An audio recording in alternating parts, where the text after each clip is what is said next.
the senator, while indoctrinated, could not explain his toxicity.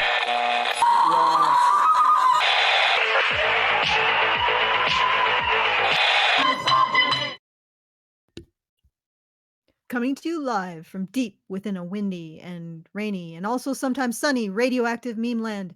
We are the survivors of the alt-right popcalypse, the few, the brave, the bitchy, once more wading into battle against the lobster hordes with Rantzerker, Jordan Peterson appealing? Question mark. Liz Plank Femsplains, which I'm pretty sure it's not Rantzerker 113. It is. It is? Mm-hmm. Are you sure? How can it be only 113? I thought it was like 117B slash 90. No, the last one we did was 112, which was the testy something or other. Something about testicles. I remember. So I just want to announce that we're doing a fundraiser for the Erasing Families documentary to be held in Saskatoon, October 12th. That's this month in Saskatoon. I'm going to be there. Brian's going to be there. Lindsay's going to be there. Karen's going to be there. And we'll do a little... Wait. What? And what? And JoJo's going to be there. And JoJo... Oh my God. JoJo's going to be there? I'm totally bringing Borat.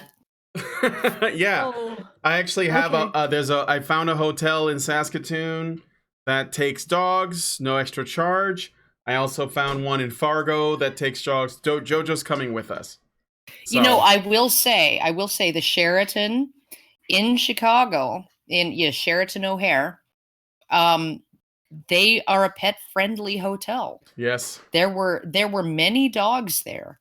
Not just dogs owned by people who were attending our conference, but dogs owned by the other guests. And I actually had a very nice chat with a staff member in the lobby about how they feel about pets. And he said something like, well, they never keep anybody up playing loud music and they don't put cigarette burns in the bedding. So we're pet friendly. So yeah, until they invent a dog cigarette. So yeah, JoJo's coming. I just hope he can go to the screening. I'm not really sure about that part, but he is coming up to Saskatoon. Okay, so he's going to come up. So we'll have a Badger meet and we'll have a screening and we'll have lots of fun. So if you're interested in helping us fund that, you can go to feedthebadger.com and put a few shekels in the hat. You can also get tickets. And I can actually, you know what? I do not think I popped you a ticket link there, Brian, but I will do so now. You can also get tickets. They're up at Eventbrite. It's a Saskatoon Erasing Families at Eventbrite. So you can put that in and get to that and get some tickets because we want to see you. We want to make this happen.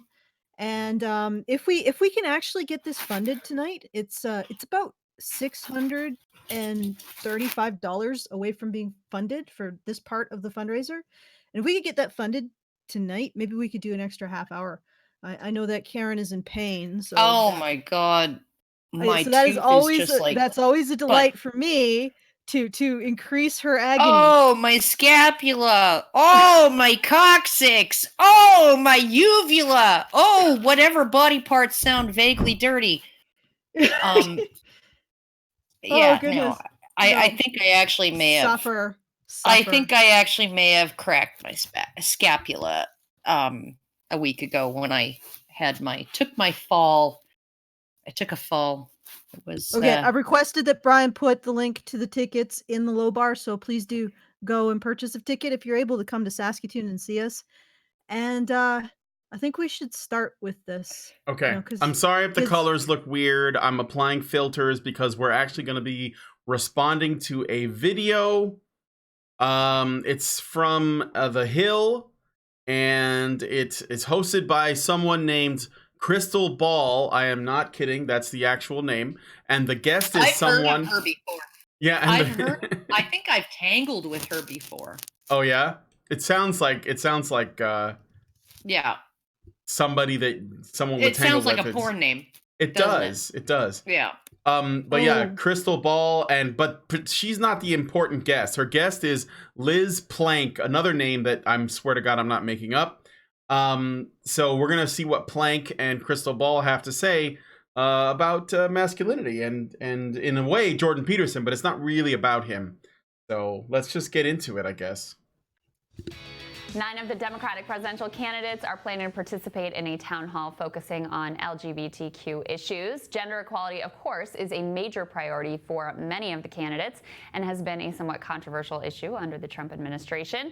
In her new book, For the Love of Men, A New Vision for Mindful Masculinity, journalist and author Liz Plank explores gender roles in our society and the inequality that still exists. We got a banana. We got a banana. Yeah, I was just about to. I just wanted her to finish the sentence, but she just was like, buzzword.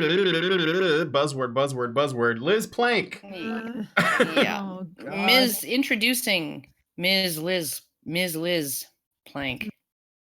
Yeah. For the Love of Men. Okay. For the love of men. Should I go back and we can look at that title again? Hold on.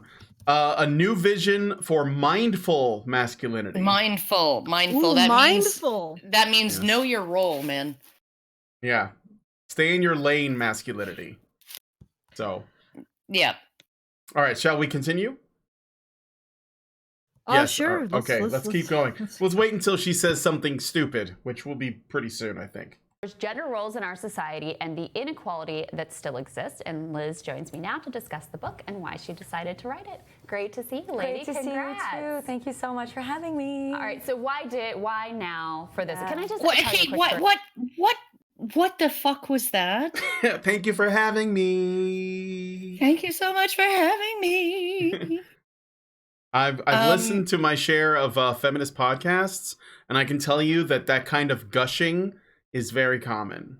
It just reminds me of my boyfriend's personality disordered extended family, right? You know, where it's like, it's Thanksgiving and they're like, and it's just so beautiful and wonderful. I can just, to be together, I can feel the love in the room. It's just so great.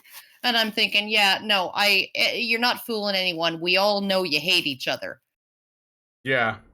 Right? Well, yeah, it's under the surface of all of this is the brutal truth of the matter that feminism creates a situation where women are basically in a tournament and they have to be the one. There can only be one central victim.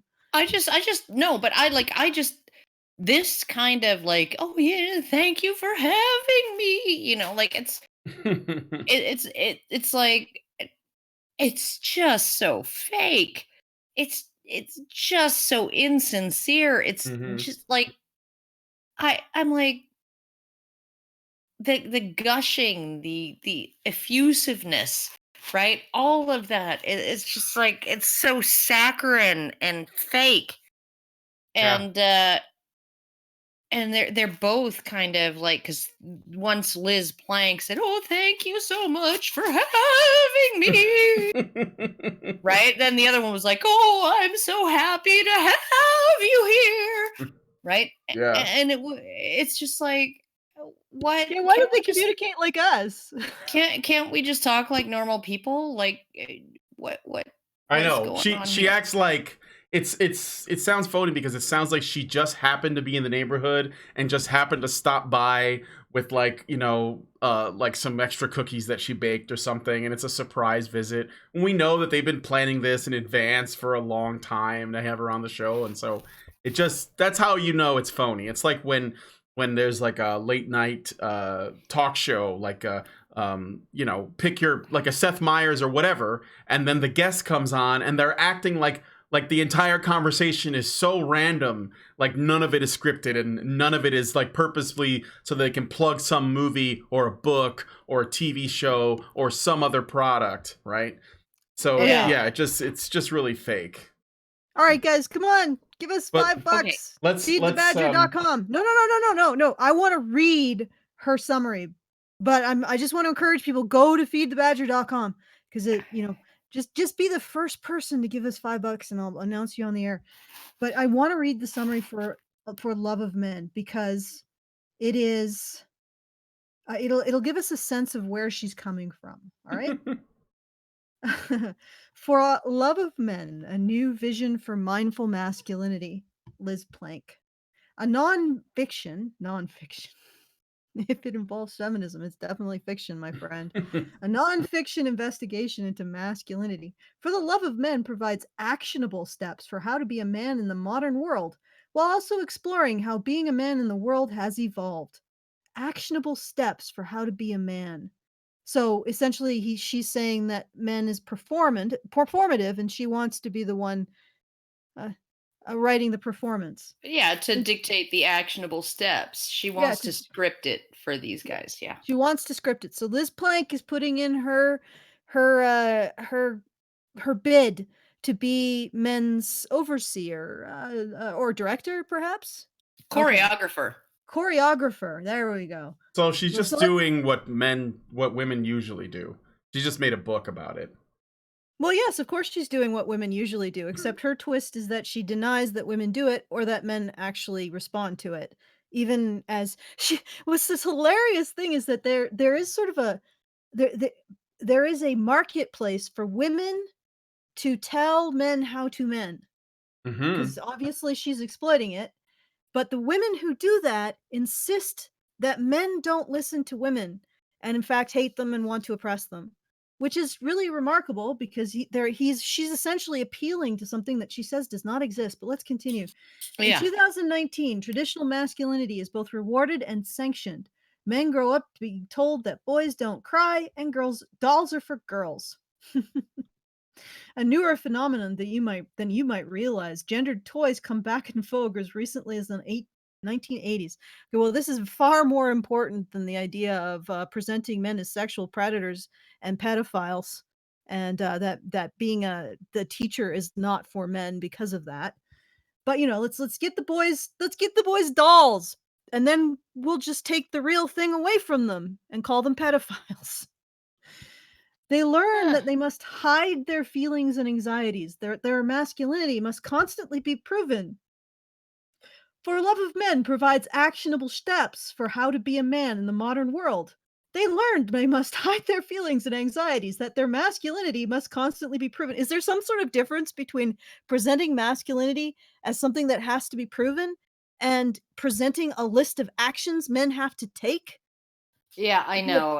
It's like, here's the thing, right? Everybody, and I think Tom Golden and Tim Goldich and all of these, guys who've been studying this for a long time, right? They talk about precarious masculinity. They talk about the fact that masculinity needs to constantly be proven. It needs to be constantly be vetted, right? Mm-hmm.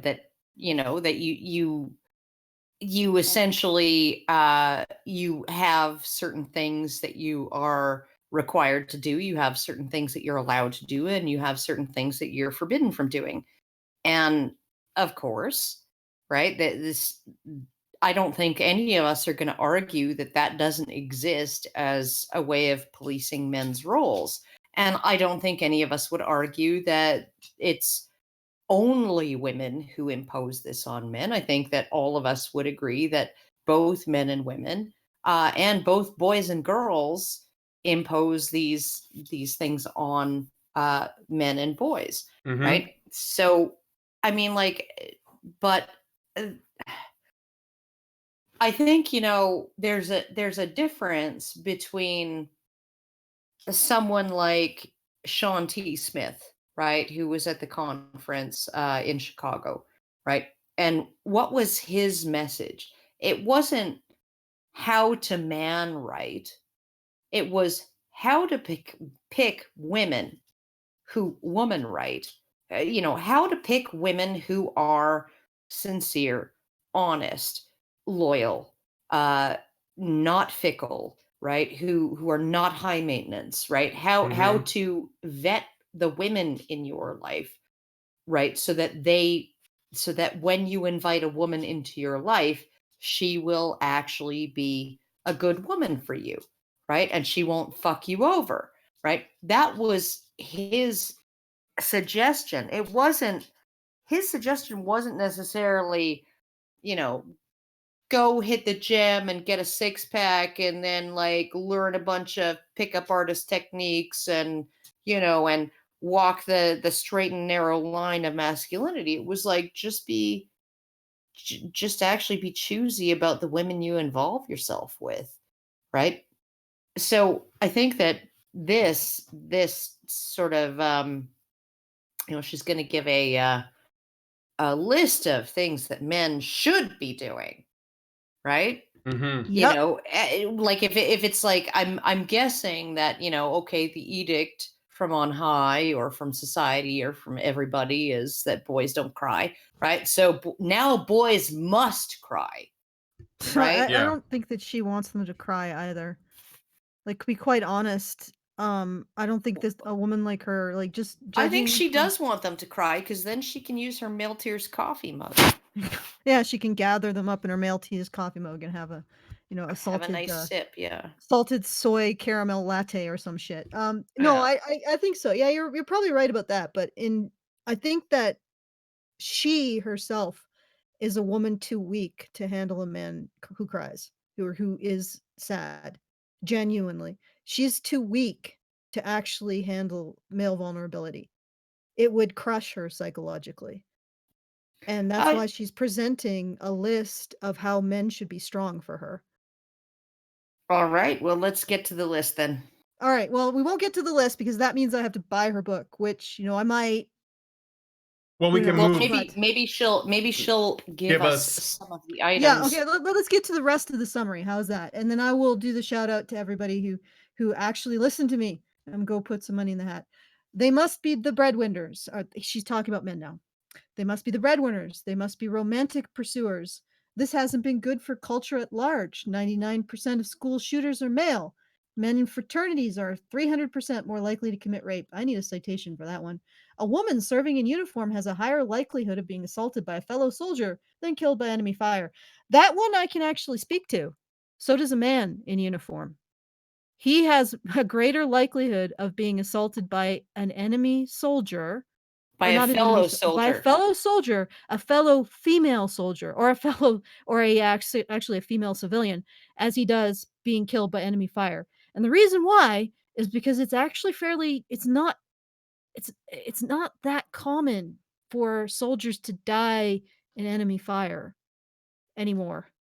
It's not like World War II or World War I. It's a lot less common for that to happen. And it's a lot more common for soldiers to sexually assault each other. People to experience interpersonal violence. Yeah. In general. And but this is never mentioned. I mean, it's equally legitimate to say a man serving in uniform has a higher likelihood of being assaulted by a fellow female soldier than being killed by enemy fire. That's equally valid as what she said here. But, that so I don't know where she's coming for that. It's a lot of stuff that has nothing to do with how traditional masculinity impacts the mental health of men and everything to do on how it impacts society and women. Well, I don't even need to say society, how it impacts women. In For Love of Men, Liz offers a smart, insightful, and deeply researched guide for what we're all going to do about toxic masculinity. For both women looking to guide the men in their lives and men who want to do it better and just don't know how, For the Love of Men will lead the conversation on men's issues. In a society where so much is changing, but gender roles have remained strangely stagnant. What are we going to do about men? Liz Plank has the answer and has the possibility to change the world for men and women alike. Okay, well. But it's definitive proof that when they talk about toxic masculinity, they mean men are a burden on women. That's what they mean. Yeah, but okay, let's move on with the interview. Let's move on with the interview. Wait, I have to do the shout out first. Okay. So, okay. All right, I want to thank I have to get these people up. I want to thank I think it was Bella, right? Bella Arts. And I can't tell the names, sorry guys, because they're extremely difficult. And I want to type it out and I could read it. Polaris. No, you usually send something in. Thank you, Polaris. And I want to thank Adam L. Thank you. And we can go forward. We can continue. But please do go to Okay. Feed the Badger and put some money in the hat. I think we got over 1,000 now. We were at 900 and something. No, it's not showing up right. Okay, just give me a second. Yeah, here. it hasn't caught up yet, so there's a little lag on the website that you can't really see. We're still at 57% here. But I can check back in a bit. Yeah, we'll check back in a bit. So thank you guys. Thank you Bella and Adam and Polaris, which I don't think that's your real name. So there you go. Okay, let us continue. I remember back maybe 2011, I was in a Fox News green room with Rick Santorum. Okay. And I was telling him about a project I was working on to help more women to get into politics. Wow. And he said, well, I'm worried about the men. And my reaction was like, what? Yeah. Like, it kind of grossed me out, honestly. But there's... Okay. Oh, it grossed her out. Okay, I got no love for Rick Santorum. I thought when Dan Savage decided to Google bomb Rick Santorum, the word Santorum, and get all of his readers to put entries on their various websites and forums and social media accounts, right? That Santorum is the frothy mix of lube and feces that is sometimes the unwanted byproduct of anal sex. Gross. Okay. And that became the entire first page of hits when anybody Googled the name Santorum. Mm-hmm. That was the first page of hits because, he was very anti-gay, anti-same-sex marriage. And then it turned out that, he got caught apparently soliciting gay sex in a public bathroom. Okay, so I mean, imagine my shock. I know, right? So I got nothing. I'm not a supporter of Rick Santorum and Rick Santorum's politics, but right, to say that, Rick Santorum is worried about men in politics, that's gross. That's a little weird. I think that what she's trying to do is, because Rick Santorum is generally unpopular, especially today, she's just connecting men's "what about the men," which is that, that sort of feminist meme. She's connecting that to Rick Santorum so people will have a disgust reaction to someone saying, "What about men?" or "I'm worried about men." Because that's something that he would say, right? So, well, I think I don't even know whether he would say that, right? I mean, this is just what she's saying, so we don't know. But she's choosing a person that is generally viewed, at least in liberal. Okay, would you stop it, both of you? You stop walking and you stop clacking. Jeez. Oh God, it's just nothing but toenails here. But it's like, this is somebody that everybody agrees, like, other than like Todd Aiken, right? Everybody agrees Rick Santorum is the worst of the worst. Mm-hmm. Right? And Todd Aiken is only the worst of the worst because he said, oh, when a woman is raped, her body has ways of shutting pregnancy down. Okay, if it's a legitimate rape. So she's basically just smearing the idea that men, somebody, she's associating it with somebody who's been completely discredited in her circles. Yeah. So basically, she just associated the idea of caring about men's issues with somebody she finds appalling. All right, and to be honest, I actually would have some sympathy for somebody who has tremendous hatred towards some aspect of themselves to the point where they engage in this kind of hypocrisy. Well, I mean, I have a sense of sympathy for these women too, but yes. Yeah, well, I mean, like, honestly, if you're like 100% against same-sex marriage and you're 100% like, you're super homophobe and stuff, and it's because really you're lusting after twink butt, and your wife is just like, I just don't know what to do with him, right? Yeah, I can sympathize with that, right? But I Yeah. don't think that has anything to do with him saying that he thinks that men in politics are. For all I know, his concerns were valid. She's not going to elaborate Yeah, No, on we no, what don't. he no. We meant have by no. that. She's But just you know, making a statement so that her friend can be like, I can't even, and then they're just going to use that as a launching off point to talk about what they want to talk about. Well, and the thing too is, right, like Rick Santorum, right? He may be completely fucking hypocritical on the gay same-sex marriage thing, the homophobia thing, all of that stuff, right? But most people aren't wrong all the time. Mm-hmm. And just because they're like incredibly wrong on certain things, right, doesn't mean that they're wrong on everything. Sometimes they could be like bang on specific things, right? And I try to acknowledge that, in my daily freaking goings on the internet, acknowledge, you know what, you're right. I disagree with pretty much everything else you ever have said, but you're right about this. And I guess maybe there's one of the things that really interests me is this idea that the right wing, right, that conservatives, if you look at Jonathan Haidt's 5 moral foundations, right, one of them is in-group loyalty versus out-group othering, right? And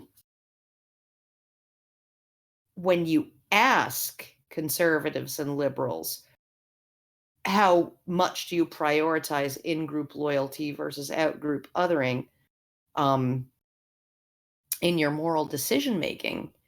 Conservatives say it ranks right up there with the other 4 moral foundations. They're all within about a half a percentage point of each other. They're all pretty much equally considered in the conservative mind, right? Whereas according to liberals, according to leftists, or progressives, they don't consider it at all. But everything I see from the left wing these days is based on in-group loyalty and out-group othering. yeah. I mean, this is a disgust response. She said it was Yeah, gross. but they don't see it as that because it's not based on skin color or gender or whatever. It's based on ideology, right? And so they don't see it as an in-group and an out-group. I would actually go further, Karen. I mean, I'll let you finish, but I'm going to add to that idea that this isn't actually based on a biological factor. Go ahead. But it's not based on. I agree it's based on biological factors because I think people are born with predispositions towards conservatism or liberalism. Oh, I think it goes well beyond conservatism or liberalism, but let me just then, since I've derailed it, I might as well continue on with my derailment. Oh, sure. She has a definite bias towards a particular outgroup, and that outgroup is defined by men having vulnerabilities and women having a recognition of their agency. And I think that there is a certain phenotype of human. I mean, if we can regard, and apparently science does, it regards men who engage in violence to be a separate phenotype than regular men, then I think we can regard men who are more willing to be vulnerable and women who are more willing to tolerate male vulnerability, or even be able to respond to male vulnerability with a strength of their own. I think they constitute their own separate uh gender phenotype, perhaps even sexual phenotype, perhaps. And what her repulsion is actually towards people like that. And there's probably a biological component to it, because there usually is. And so she is she is basically cis normative. I'll go there, I'll say that she is cis normative, Mhm. except her gender roles Her phenotype, her gender phenotype, which is probably the predominant one, has disgust towards male vulnerability and disgust towards recognizing female agency. And when you understand that, you realize that they are just as bigoted as what they say conservatives are. Well, And they're this is just bigoted on biological factors. this is why I think that I think there's a lot to be said for Jonathan Haidt's idea of, the 5 moral foundations and all of that, right? I think that's absolutely excellent. I don't necessarily think that asking people how they believe they consciously make moral decisions is the best way to actually ascertain how they make decisions. Because if you actually look at how decision making is made, particularly on highly emotional or moral topics, right? Um, you know, Things that really tug at our heartstrings or really, hit us in the gut, right? Those kinds of decisions, those are all made in the back of our brain. We make them without even consciously being aware that we've made them. And then a split second later, uh, the Justification. the fallout from the decision, right? The fallout from the decision begins to manifest in the body in this sense of hormones and neurotransmitters, and this muscle group is smiling and this muscle group is running or whatever, right? That and then a split second later, the part of the brain that monitors what's going on in the body says, oh, it looks like we've made this decision, it looks like we feel this way. And then a split second after that, then that part of the brain has a conversation with the prefrontal cortex and tries to back rationalize why we did that. Yep. Right. So that's really what's going on here. And so she's like, it's gross. And I don't need to look at it any further because I just know it's gross. I just know it's gross and I don't need to look any deeper. Yeah, I just know gross. Because it's gross. Men's vulnerabilities are just gross. We should probably administer a implicit bias, like one of those tests. I know that they're really controversial, but at the very least, it could weed out women who have this kind of instinctive repulsion towards male vulnerability. And once they ping that, it'd be like the Voight Comp test. Yeah, you disqualified yourself from talking about male vulnerability, my friend, because your testimony about it is going to be very tainted by your phenotypical disgust for it. All right, let's go a little bit further. Oh, wait, before we go, I want to thank Curtis. Gave us $25, and if you want to join Curtis, please go to feedthebadger.com and deposit some shekels in the hat. I would really like to get it up over that 1,000 and a little bit further towards the 1,600 we need for the screening of Erasing Families. Okay, let's continue. All right. The thing is still not reflected on the website. So not know what's going on. Yeah, so I mean, as long as you know you're getting it, I'm just making sure the money is getting to you, because it's not showing up on the website. We're still at 9:55, so on the website, but yeah, I got to figure out what's going on here. All right. Well, anyway, let me play more of the video. Here we go. There's a good reason to be worried about the men. Yeah, I think that when we hear people talking about men and men's issues, it's often, unfortunately, I think people like Tucker Carlson, people like Jordan Peterson, and maybe even Rick Santorum. I don't know what his argument was at the time. But there's this idea that, there's a war against men, and it's the fault of feminism. It's the fault of, right, you're paying too much attention to what's happening to women. Men are suffering because of this. All right. Just pausing for the banana again. That's so bullshit. Okay, there is a war against men. It is about feminism, but it's not about feminism paying too much attention to women. It's about feminism paying too much attention to men, right? Like literally, the idea that it's because feminism is paying too much attention to women is like Feminism is being horrific because they're, providing adequate defense for their goalie rather than being on the offensive and fucking shoulder checking everybody, on the opposing team. Yeah. Like, it's like feminism has the attack on men. The attack on men, it was made manifest in the Declaration of Sentiments, 1848. Yep. Men did this horrible thing to women. Men did that horrible thing to women. Men did this, men did that. Men. It's all men's fault. Yep.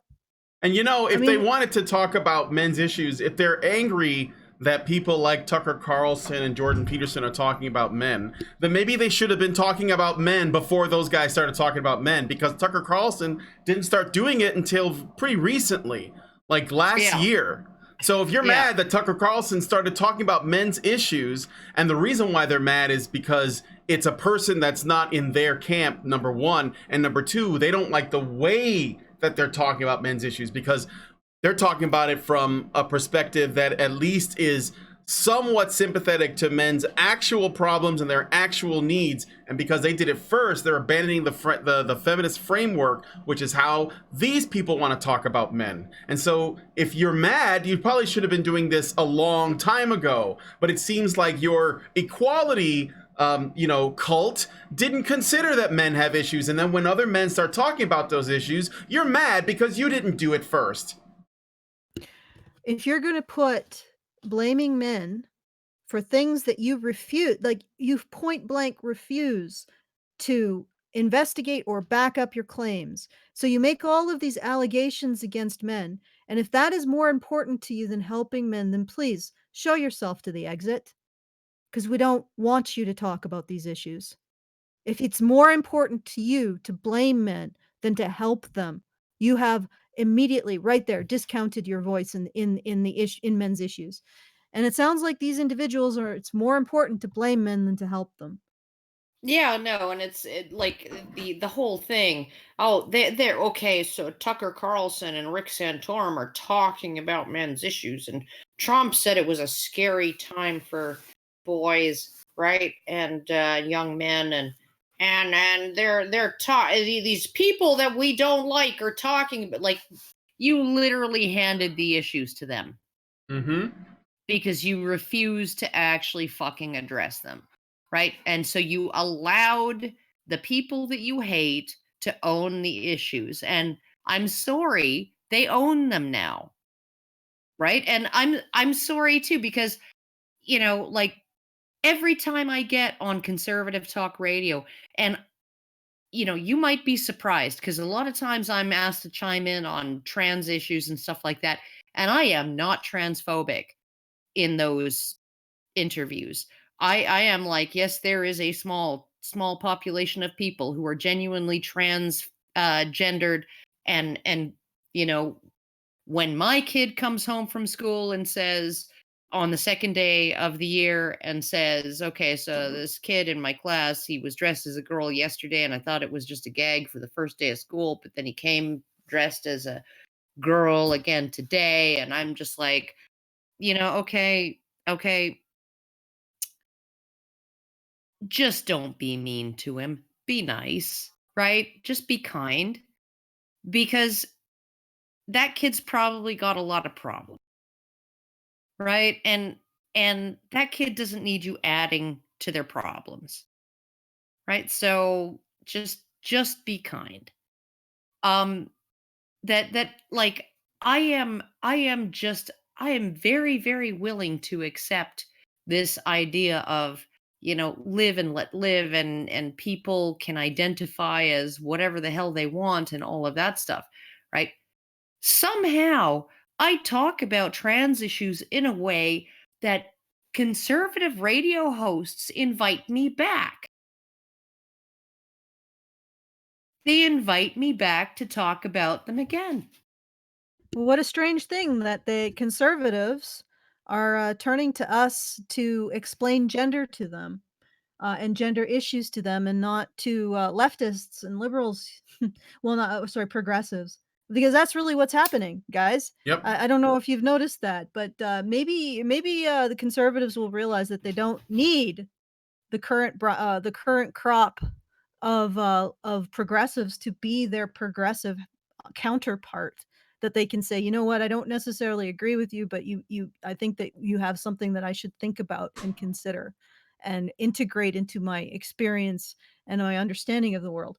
Maybe maybe they'll wake up one day and they'll say, hey, men's rights activists, they got some good heads on their shoulders. I mean, they are presenting, I would say, a progressive view of gender in that we are accepting male vulnerability and female agency, which is something that really, that's the real hegemonic gender role today, is a denial that women act at all, are moral agents, and a denial that men have any kind of warmth of compassion or any kind of heart that can be hurt.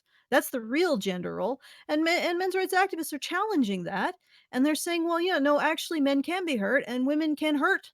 So, but maybe we should choose them as our progressives rather than the ones that are currently smearing menstrual blood all over their faces and screeching about stair rape. Yeah. Just putting it out there.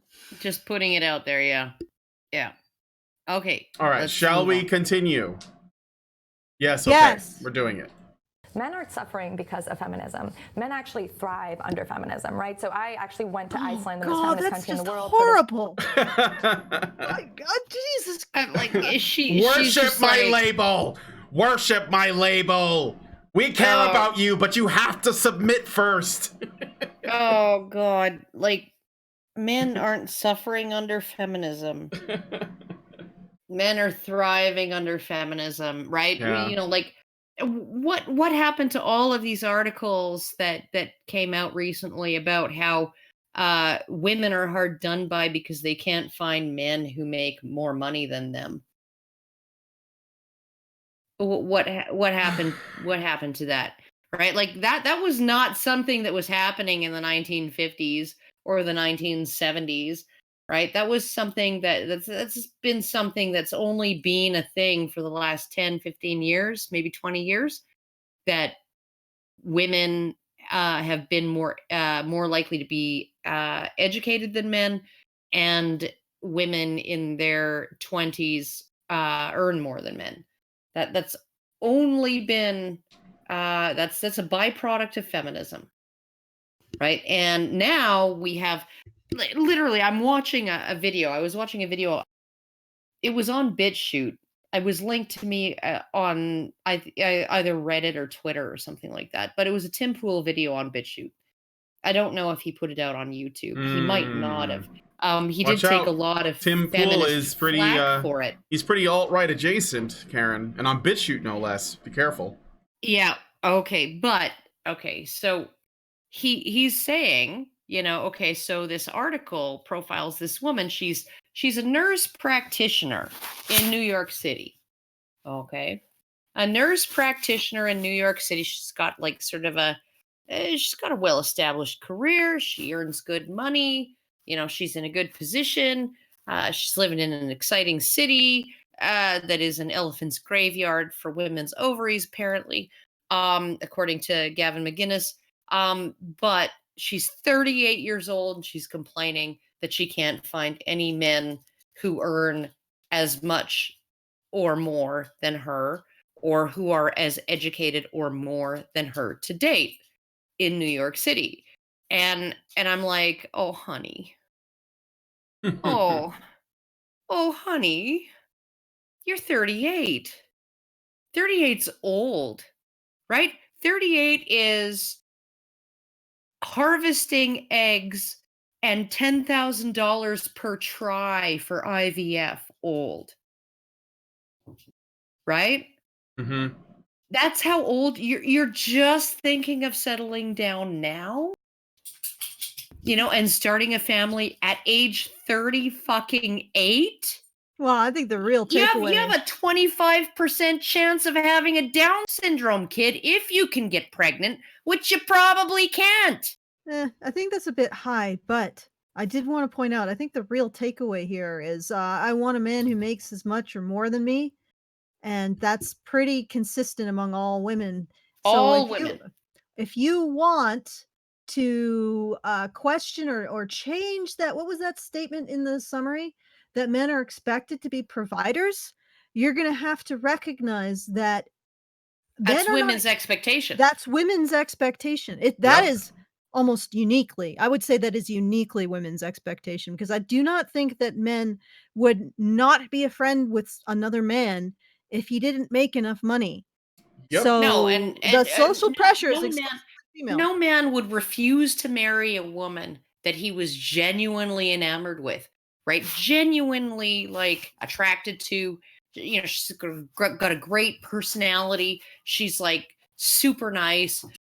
She folds scarves at the Gap, right? But she's smart, right? And she can have an intelligent conversation with them, and she, you know, and she's got a great personality and you know, great sense of humor, right? And a nice body and is fit and young and pretty, right?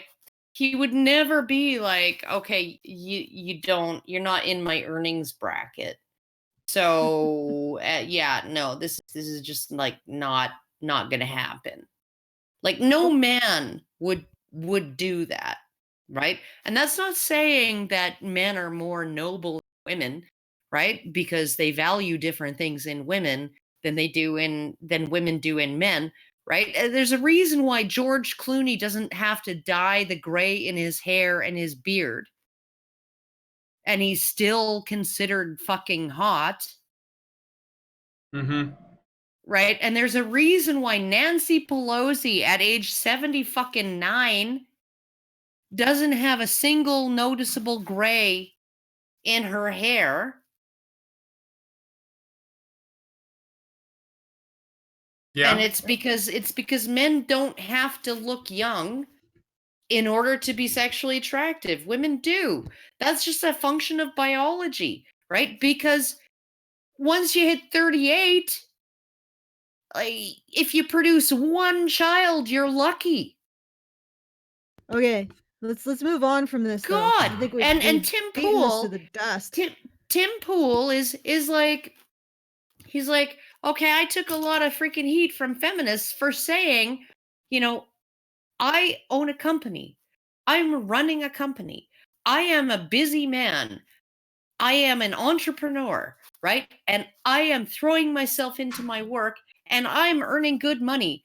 And the woman that I pair up with is not going to be, I'm not going to pick somebody who also has a high powered career. That's not the person I need. The person I need is somebody who's going to hold down the fort, who's going to have children with me, take on the primary caregiver role for those children, take on the primary domestic role in the house, right? And all of that. If she works, that's fine.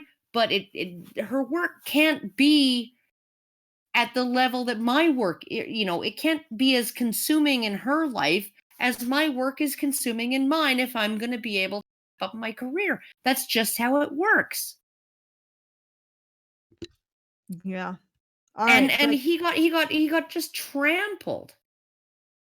She doesn't even make any sense. Look, people compliment each other and whatever, you know, everybody gets along like in their own way. And if the relationship works, it works. In this case, like if she doesn't acknowledge the pressure that women put on men to be masculine, like I'm looking at her and I'm like, there is no way that this woman doesn't want a goddamn Brock Sampson to shove her up against the wall. Like seriously. Oh yeah. I guarantee it. I don't know who Brock Sampson is. It's just a cartoon. It's from Venture Bros. He's a big, like, aggressive alpha male dude from the Venture Brothers cartoon. It's very funny. Okay, so you mean like a guy do you like remember, my boyfriend? Do you remember Johnny Quest, Karen? Do you remember No? Okay, never mind. He was basically Race Bannon, but the parody version. I remember Johnny Test. Oh, okay, I don't regardless, know. it's just it's the prototypical alpha male, although he does have some the Chad. Well, yeah, he also has some emotional shit going on too. So but like it's the template. Nobody wants a guy who's all Chad. No woman wants a guy who's but just 100% Chad and nothing else. Guaranteed. Both of them want a Chad. And in fact, probably they want 100% Chad. Like there are women who want 100% Chad. Judging from the fact that, a guy brought up men's vulnerability and she said, ew, gross. She wants 100% Chad. The instant the Chad, I don't know, starts sobbing at his mom's funeral after having taken care of her 6 months dying of breast cancer, she's gonna be like, ew, ew, ew. She's gonna sour on that Chad so freaking fast. I don't know. Oh my God. Just okay, let's continue on. All right, let's see what else. Let's continue. Book, and I went to save men because I'd heard that feminism was so bad for them. They did not want to be saved. They like their parental leave. Okay. They like the welfare policies that come from gender equality. And so I really wanted to dispel this myth, right? That gender equality. Parse that sentence? Yeah, it was a little bit confusing. Here, I'll go back a little bit. They did not want to be saved. Who does not want to be saved? Into what's happening to women. Men are suffering because of this. Men aren't suffering because of feminism. Men actually thrive under feminism, right? So I actually went to Iceland, the most feminist country in the world, for this book, and So she went to Iceland. This is about that. Went to save men because I'd heard that feminism was so bad for them. They did not want to be saved. It's a joke. They like their parental leave. Okay. They like the welfare policies that come from gender equality. So basically, she's supposedly these men that she went to save from feminism in Iceland, which she's describing as the most feminist country. Those men don't want to be saved because they like the free shit that they're getting, according to her. So, but I guess she probably went to the men that were struggling the most, that were leaning on the system to support them, and then use that as proof that feminism is, and then also gives credit for to feminism for that, and then goes on to say that this is why feminism is good for men. So that's because she's just trying to save her label.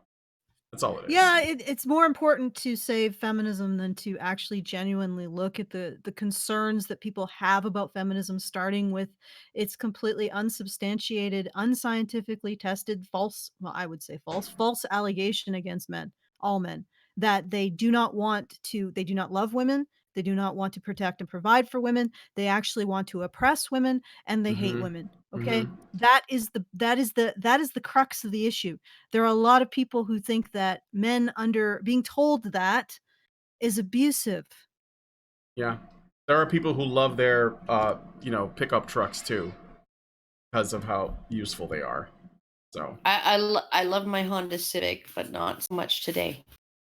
Okay. I'm just wondering what the Icelandic gender gap in STEM is. I bet it's pretty far. I think a lot of those Nordic kind of countries. It's really funny because if you look at it in terms of STEM, Iceland isn't actually that feminist. If you look at it in terms of women's participation in STEM, the situation for women is actually pretty bad in Iceland. So it's not really, under that definition, it's not particularly feminist. But then again, I don't know.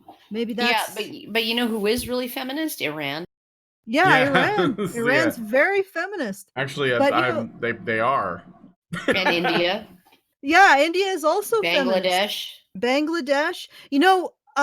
What's really interesting is that in the West, Afghanistan. In the West, we haven't really seen, in the last 80 years of feminism, or however many years of feminism, we haven't actually really seen gender equality come about. We have actually seen an increase in gender inequality along a specific axis. I don't know if I talked to you about this, Karen, but I'll let you guess what axis, what trait have we seen an increase in gender inequality? Where? A decline for women. The greater the feminism, the more feminism you have, the greater the inequality. What trait? What trait? Give it a guess. Oh my God. Perception of women's agency? Yes! Yeah, I bet you looked that up. Damn it. Google foo is very strong. No, yes. You didn't hear me typing. In feminist cultures, we have seen a marked decline in public perception of women's agency since 1946. In fact, we would have been more likely to elect a female president in 1946 than 2019 because presidents have to make decisions. They don't have to be good people. They don't have to be seen as good people. They have to be seen as effective people. And effective people make decisions. And we are literally declining in our ability to perceive women as being able to make decisions and take action. Feminism doesn't create equality. It creates an inequality that is its preferred. It like terraforms gender roles into its preferred form that it can occupy like a parasite, like some sort of invasive alien coming to Earth and terraforming the Earth. That's what they do. Hmm? And also that gender role is entirely consistent with her disgust towards any idea that men have issues or Yeah. have vulnerabilities. Oh, This- yeah. Yeah, and they have the audacity to lecture people who are actually capable. I mean, I'm actually capable of recognizing men's vulnerabilities, actually seeing a man stumble and not being disgusted. I go even several steps further. I actually can see a man stumble and I can see his strength. Hmm. Because usually when men stumble, it's because they're carrying an incredibly heavy burden. Oh, God. This woman cannot. Go ahead, Karen. And yet I think that if she actually sat down and watched the movie Gladiator, right, and saw those scenes where Russell Crowe was like on his hands and knees, he's just like seeing the charred bodies of his wife and child, right, crucified and burned, and he's sobbing, he's collapsed and he's sobbing, and like there's literally snot pouring out of his nose. Right, it was one of those drool in his mouth, and yeah. Yeah, it was one of those incredible scenes where an actor was just like, "Yeah, I'm gonna like not care whether I look sexy here. Yeah, I'm gonna ugly cry this. I'm literally going to live this moment and do it as the person would have." And as you see him in this just absolutely devastated state, and then he just falls over and he lies down and decides he's going to die, right? And then he gets picked up by a slave caravan. But I'm thinking she'd find that sexy, because if the stimulus that leads to that response is intense enough, and if it feeds into her narrative enough, oh my goodness, his wife and child died, right? Okay, that's something worth crying over, right? And when he cried unashamedly, right? When he wept without shame. And that's a masculine thing, right? To just weep and say, if y'all don't like it, you can lick my sweaty butt crack, right? I think she would actually there is something about framing, right, that the pickup artists have right, including framing the expression of your vulnerabilities in specific ways that actually don't put women off. That may be the case, but certainly not reading her book will not inform you of this. No, it won't inform you of any of that stuff. It'll just tell you to cry so that women will go, ew. Yeah. Yeah. Well, and the thing is, there's also a difference between watching it on the big screen and seeing it in front of you. Certainly. But I think that, when it comes to a movie like Gladiator, where you're looking at the situation in total, right? What the situation is he's looking at his wife and his child, their bodies still on fire. He got there, half an hour too late to save them, after riding through the night and killing a horse, to get there in time. Like you can, and then he just collapses in grief. I think that even the most harsh feminist woman, even the most narcissistic feminist woman, could probably see a man, if he was good looking enough, and if he physically powerful enough, physically powerful enough, and could come back from that, if she saw some kind of indication that he could come back from that, she would find that to be endearing. okay, Not but not I might want to gross. point this out. We've been in here for an hour and we still have not gotten to her opinion on Jordan Peterson. Oh God, okay. So I'm going Okay. to look and see if there's any further, because guys, please help us out with this fundraiser to put on the screening for Erasing Families. It's a very important message to get out there. It's about the family courts and how they are removing parents and siblings and grandparents. The director of Erasing Family was a co-director on Erasing Dad, which was a film documentary that came out of Argentina, which spurred changes to family law. So please do go to feedthebadger.com. $5, $10, every little bit helps. Let's get this done. So it's sort of slowed down, and I really appreciate it if you would go and do that. So let's listen to a little bit more. All right, let's continue. And so I really wanted to dispel this myth, right, that gender equality hurts men, or that gender equality is not something that men benefit from. Men actually have benefited in a number of ways that I talk about in the book about these conversations around gender equality. But I think that feminism needs to do a better job of really including men in the conversations that we have, so that we have a gender-neutral feminist movement.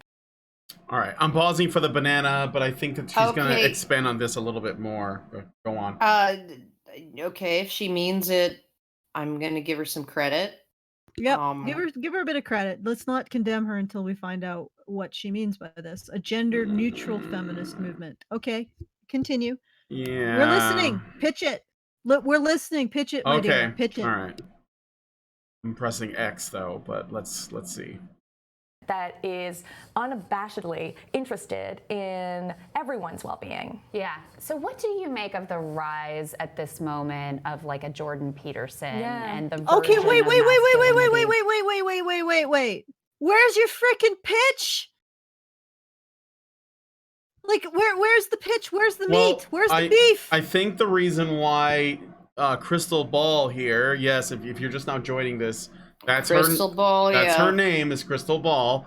I think what she's doing is, and I don't know if Liz Plank, the writer of the book, intended it to be this way, but I think that she's bringing it up because she's sort of pitting Liz Plank's book, and by extension her philosophy on masculinity, on equality, against Jordan Peterson's book, 12 Rules for Life, which a lot of people in these kind of progressive intersectional circles believe is a book for men, about men, because a lot of men have been really attached to Peterson.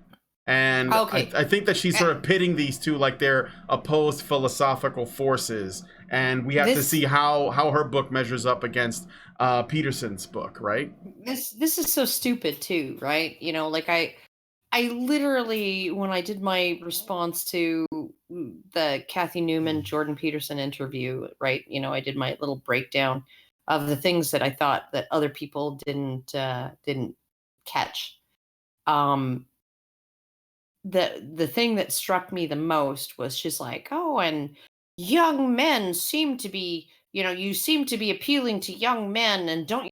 It's a bit divisive, and I'm like, okay, so he's literally saying, be the best person you can be moral and honest and upstanding, pick up a burden. Once you've got your own house sorted out, pick up a burden and carry it forward, contribute to your community, to your family, to your community, and to your society, right? Do things for the good, right? Those are his messages in that book. Why does that appeal to young men and not young? What is wrong with young women that they're not also buying this book? Yeah, that's a good point. And also, Why does this message not resonate with young women? I think what the real problem, once again, because when you read 12 Rules, it is basically that kind of advice. And the fact that it doesn't resonate as much with young women is pretty telling. That feminism resonates more with young women than this kind of advice to actually take responsibility for yourself and the world around you. No, that's telling. But I would say that it really isn't his work in 12 Rules that got him crucified by the media and No, it condemned was like it women like was it this. was saying I'm not going to call somebody Z. It wasn't even that. I don't even think it was the compelled speech thing. I think it's his open concern for the pain that young men are in because nobody gives them an encouraging word in their life.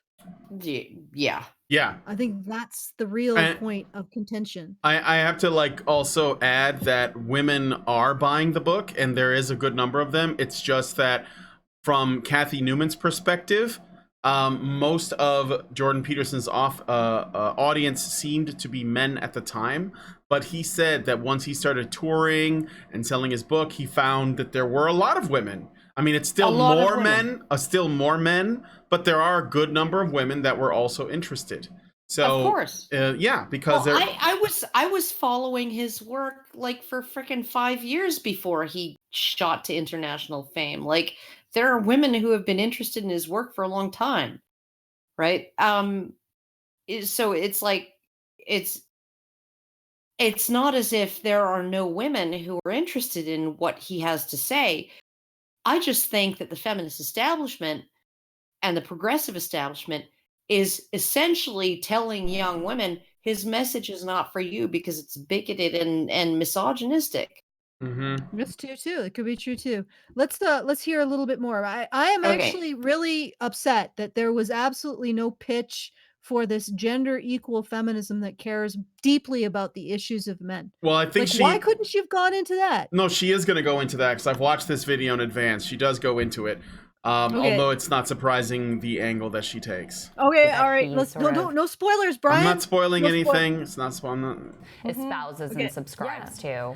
After interviewing several men, I've been working on this book for 4 years and doing a lot of research and data. I'm not surprised by Jordan Peterson. I'm not surprised that there are just thousands and thousands of particularly young men, young white men who are lining up to see his shows, who are lining up buying tickets that are up to $250 just to meet Jordan Peterson. Wow.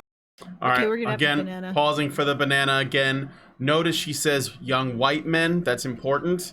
That's not an accident, although it's not true because there's lots of men of all, creeds and ethnicities. Yeah. But she has to say that because she's setting the ball up. She's setting the ball up, okay?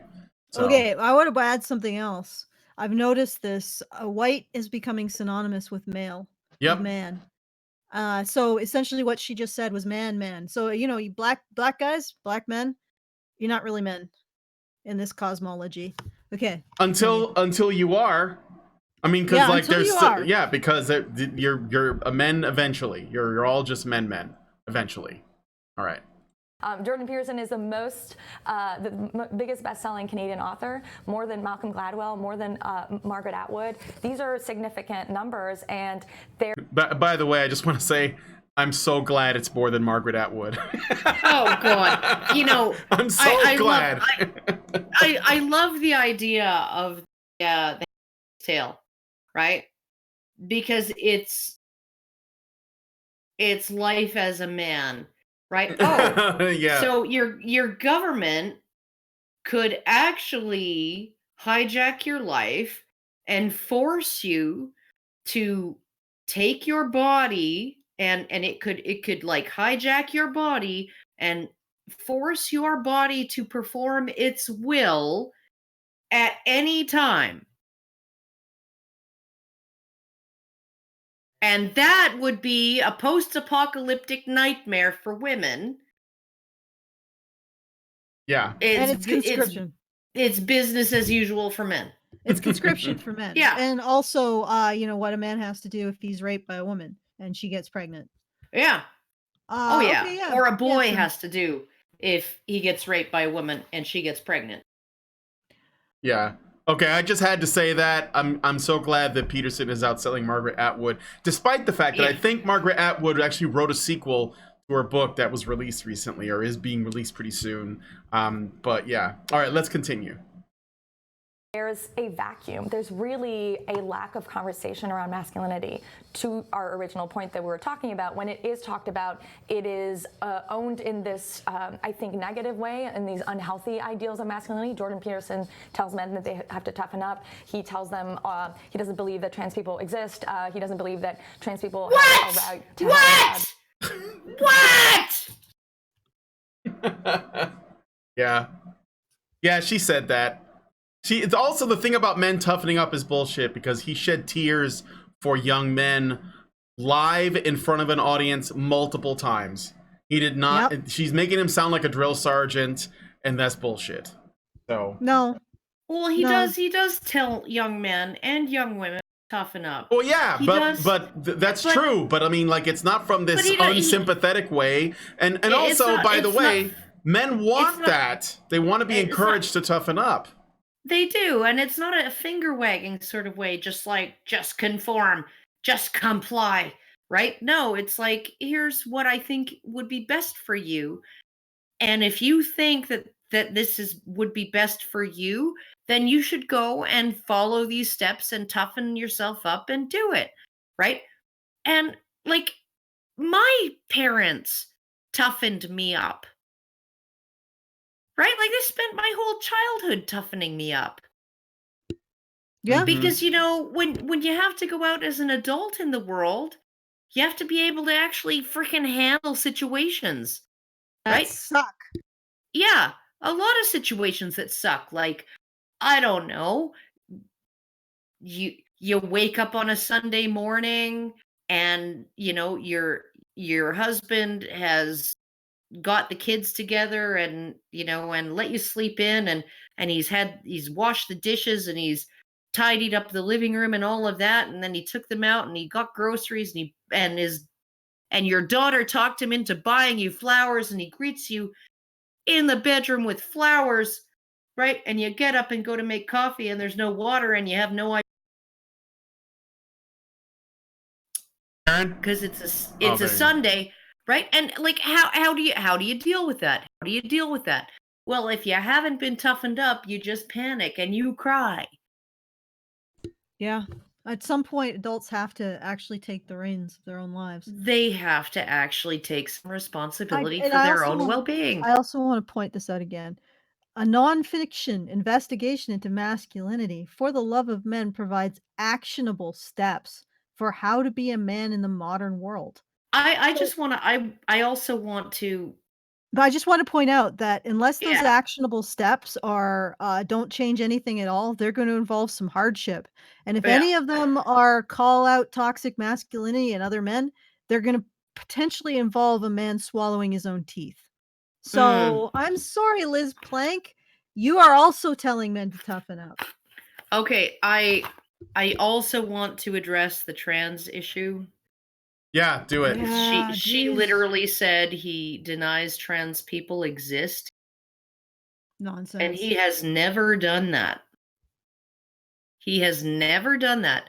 All he has ever said is, I don't think the government should be able to compel the speech of its citizens, and I don't necessarily take every self-identifying trans or non-binary person at their word, right? Oh, yeah, and here we have this case of Jonathan/Jessica Yaniv in Canada, where you literally have a insane person who has assaulted multiple journalists, right? Who claims to need a walker to walk, need a mobility walker to walk, but manages to run without it away from reporters just fine, super fast, right?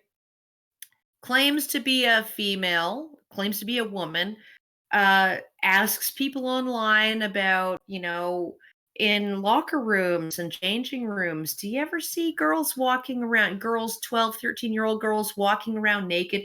Have any of you ever seen a tampon string hanging out of a girl's thing? You know, what if Yes. a 13-year-old girl asked, got her period in a public bathroom and I was there, and, would it be appropriate for me to go into a stall with her and help her insert the tampon? Right. And I'm like, okay, this is fucked up. And then that was before the lawsuits. That was before this person brought 16 freaking home practitioners, home businesses, women who run esthetician businesses out of their homes where they offer Brazilian waxes to women, okay, along with leg waxing and hairstyling and makeup and applying false eyelashes and fingernails and all of that stuff, right? And he's like, they're violating my basic human rights because they refuse to wax my lady balls, right? Because they're like, yeah, no, we don't offer manzillion waxes, because that actually takes a different technique, and I have not been trained in that, or I'm Sikh, or I'm Muslim, and it would be against my religion to touch the genitals of a man, not my husband. Yeah, and so 16 times. And all just private, like they go into their house, and her home. All right. When her children are around, okay. Right? Demanding that she wax his lady balls, right? And this is what those laws have enabled. This vexatious litigant who's launched 16 lawsuits against home practitioners of waxing services because they won't wax his lady balls. Okay. All right. With that, I would like to thank Mighty Dragonfly for it. Thank you for the $100 that really got us towards the goal. Please do, if you $5, $10, every bit helps. So if you can, go to feedthebadger.com and help us get this showing in Saskatoon. I know it's in the neck of my neck of the woods, so I'm looking forward to it a great deal, actually, and I'd really appreciate it if you helped us. Unless Alison gets banned from Saskatoon, which is entirely possible. I'm trying to get my car running so that because you're gonna bring Nick with you, right? No, Nick said he's gonna come. If I drive, yeah. Well, make him push. Just make him push. Okay. Yeah. So well, I can't. Anyway, feedthebadger.com. Put some shekels in the hat. And let's get to more of her opinion on Jordan Peterson. Yeah. Oh, God. This is the really important stuff. Their pronouns used. You can research and look at all of this. If we don't have a positive conversation around masculinity where progressives and feminists acknowledge that it can be hard to grow up as a man in a society where the definition of masculinity and the definition of manhood has changed a lot, and that we don't have a space for those conversations, then those young men, unfortunately, are going to go to these sites, are going to go to the alt-right, they're going to go to Jordan Peterson in order to feel seen. Oh. Good. Alt-right and or Jordan Peterson, because those are the same, basically just as bad. Also, what does she mean by masculinity's changed? Like, she's basically saying we feminists have decided that masculinity is different, and we've defined what it is, and for some reason these men aren't getting the message, and they're still acting like this other kind of masculinity that we don't like. This kind of meritocratic, competitive, and cooperative, healthy masculinity. We don't like that because other women like that, and we don't like that either. I don't know what it is. It's producing too much inequality. Maybe that's her problem.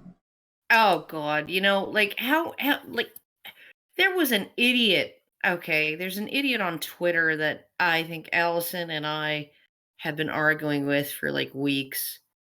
His name's Christopher something. Christopher something, right? Christopher, you're gonna have to explain a little bit more of the behavior of this individual before I can place him. Oh, he's just a cunt. Okay. Anyway, he's like, well, what about sharing power? How hard would it be to share power? And it's like, um, you're literally asking competent people to step aside so that less competent or less ambitious people can, like, does anybody think that if Hillary Clinton was president, that if somebody came up and said this trans person wants to be president now, Hillary, just roll over and resign and make room for this trans person or this gay person? Of course not. No. Ridiculous. Why would they? Right? But So if men are more on average more ambitious, then men are going to be more represented in positions of power and artificially leveling the playing field. You're not leveling the playing field, you're tilting it against men in favor of women and saying, okay, that makes it fair. no, and not just that, they're tilting the playing field in such a way that people are less likely to vote for women. Because there's Yeah, well, multiple reasons.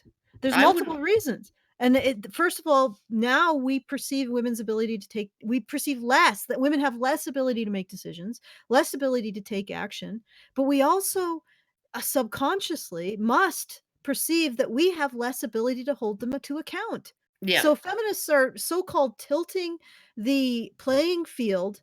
At the same time, what they're doing to tilt the playing field makes it less likely that women are going to be in positions of power. You know, most of the countries that have uh are considered I don't know, bad, like a lot of the countries that are considered to be apostate on the gender equality index, who also have a higher rate of women going into STEM. Many of those countries have actually had a female leader. And the yeah, reason why is because they still have a culture of recognizing women's not competence, recognizing women's agency, women's ability to take action and make decisions. Now, it might be seen in a different way than the men, but it is still seen. In yeah, our culture, it is disappearing. And then feminists turn around and say, well, why won't people elect presidents? Because of you. Why yeah. won't they elect female presidents? Because the way that you are tilting the field in favor of women is making them unelectable. Oh, If there's a reason.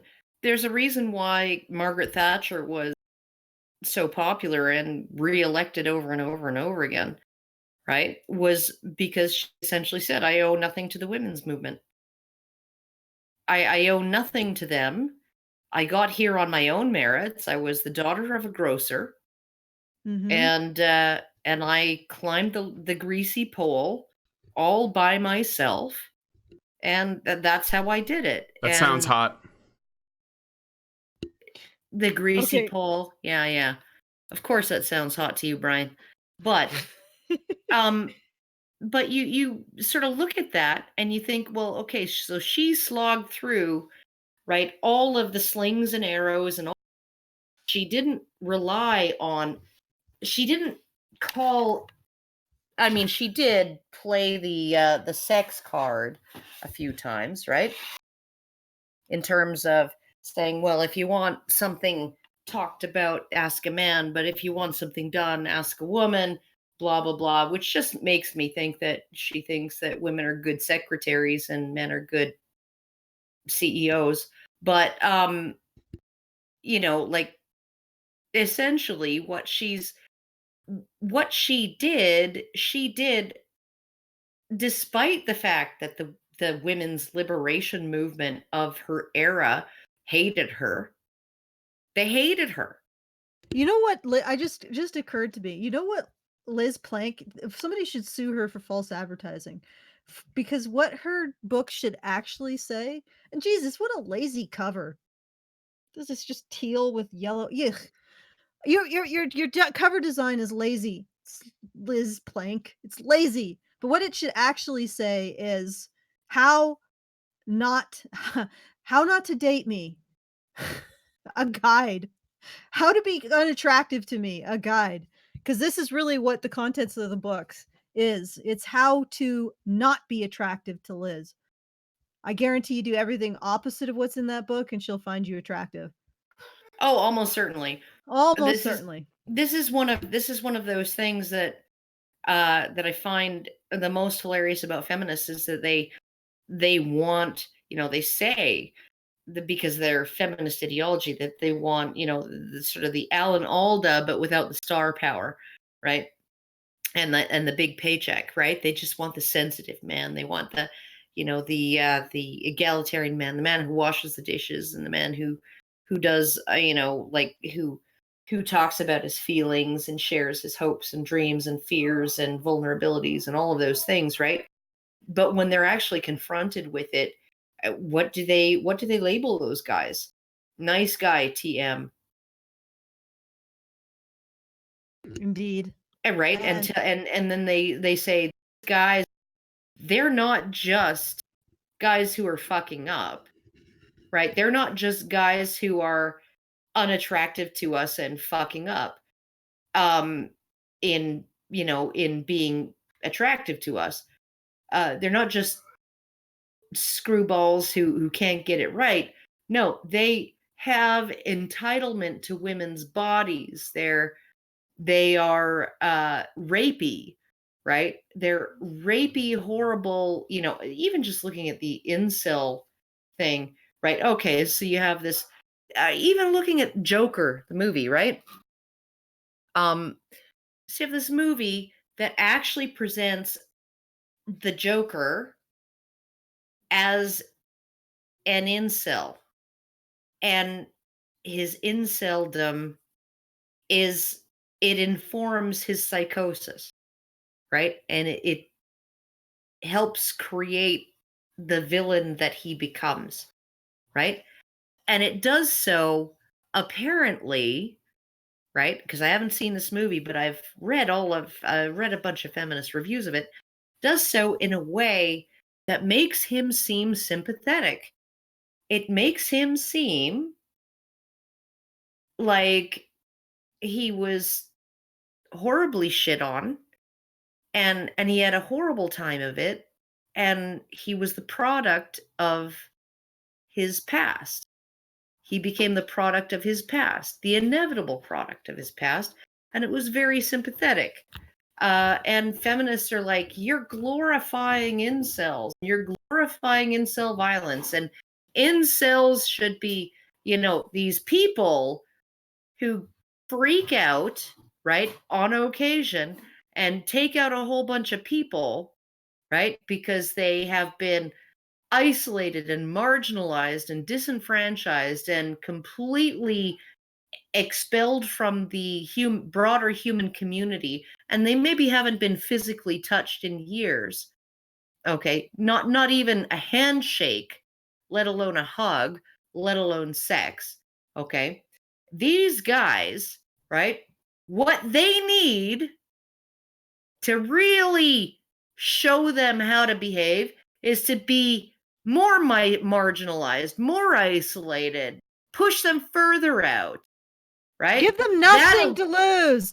That'll get them to behave. Give them nothing to lose. Make them realize that they're an enemy of the state. Whip them, torture them, socially isolate them. I'm just like, what the fuck are you doing, you stupid cunts, right?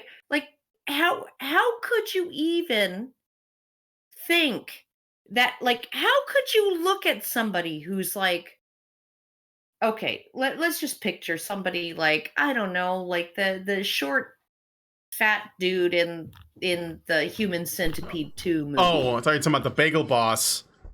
Okay. But go ahead, the short fat dude from Human Centipede. The short fat dude from the Human Centipede 2.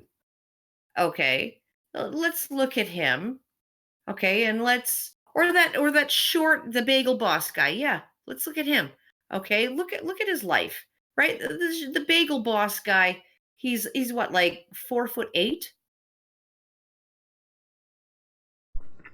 Mm-hmm. 4'8", right? He's not there's nothing about him that's otherwise appealing, right? It's not like he's 4'8", but he's got stunning, glorious Jufro and golden ringlets and the face of a god, right? No, he's just some freaking yob with who's 4'8". Okay, and you're looking at that guy and you're like, what that guy needs is more isolation, more hate, and to have not be touched for another 5 years, right? Because Like, not getting touched has definitely not been shown to induce psychosis in humans. oh, or to induce it like, for all we know, the 4'8" guy at the bagel store, he's a victim of fucking child abuse, child neglect. Because you know what? Not touching your children when they're babies causes dwarfism. And the other thing is that there's apparently I heard somewhere there is actually among incels there's a high rate of childhood sexual abuse. Yeah. So what they're basically doing is they're taking a group of men who experience issues like health issues health issues, mental health issues, disabilities, physical attraction issues, and maybe some issues with maybe they might be autistic, etc. They may have issues with social awareness or the ability to be social. Yeah. And they're taking these men and they are dumping all over them again and ostracizing them and stigmatizing them and treating them like the very fact, the You're very literally things. saying, they're literally saying, okay, these people who haven't been touched in the last 5 or 10 years by anybody, they're actually untouchable Yeah. by anybody. Yeah, so they're doing this and they're saying the very things that get them rejected by society. They're saying that rejection by society is their fault and that we Yeah. should continue to reject them utterly, utterly, utterly, and keep on rejecting them. And then they wonder why these young men end up in extremist situations with people who will give them some sense of value if they do extremist acts. Or you wonder why the very, very few of these young men will go out and do something violent if you give them nothing to lose Mhm. and everything to gain. Because when you are completely and utterly ostracized, when you're shoved in a black hole, just being heard once as Yeah. as a demon is better than being silenced and buried and never heard of again. And you put that in these young men in this situation, and then the greatest irony of all is you blame people like us who are desperately trying to tell these young men that they have some kind of value. Just hold on for another day, and Yeah. Or people just like try Jordan to Peterson, or people like Jordan Peterson. You condemn who us just as gives a, responsible for the very actions that are taken because of your social isolation and you giving these young men nothing to lose. well, like Jordan Peterson, what's he telling these young men? Right? He's saying, you know what? Regardless of what your gifts are or aren't, right? There is a way that you can find meaning in life, right? It starts with your room, right? And it grows from there. And I think you can do it. And if you do it, that will be good for you. It will be good for your family and your loved ones, and it will be good for your community, right? And so just do it and just start. Just And start they with your call that room. toxic Start small. masculinity. Start small and go from there. And every time you feel strong enough to pick up a bigger burden, right? Pick it up, carry it forward, right? And just keep doing that and you will find meaning, right? And somehow this message is unhealthy, even though this particular message actually reaches men who are at rock bottom. At rock bottom, it reaches them. They're addicted to drugs. They were living in their mom's basement. They didn't have a job. They didn't want a job. They were just willing to live off of the largesse of their relatives, right? All of those things. And they're like, okay, well, I heard what you said, and it just there was something about it. Maybe it was what you said, maybe it was the way you said it, but there was something about what you said that made me think, okay, yes, I can actually pick up my life and move it forward, right? And be responsible and be accountable and surround myself with people I know are good for me, right? And all of those things, right? And these women, I don't understand how they can want see that as bad. as Well, because it's expecting people to look at what they can do rather than what they are to derive value. And it's pretty telling that a woman like this thinks that people derive value from what they are instead of what they do. She's incredibly privileged because of how much value people place in what she is rather than what she does. And she probably doesn't even realize it.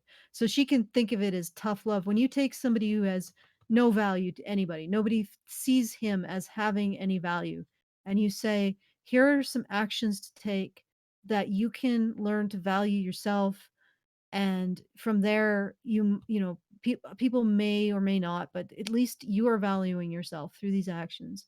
You can make the world a little bit better just by existing, and just by doing this, by cleaning your room. You can make the world just a little bit better, and that's good enough. And she doesn't understand that, because look at her. Don't you Mm. see why she doesn't understand that? Oh You yeah, think no, she's any like, point in her life she has ever had to take her value from a oh, tiny act? she's an 8 with her cleavage showing. No, she's pretty higher than an 8. I think she's pretty modelly. So, but she's never been in a place where the only value you can get is from just cleaning your room. Well, So I she's think she's pontificating.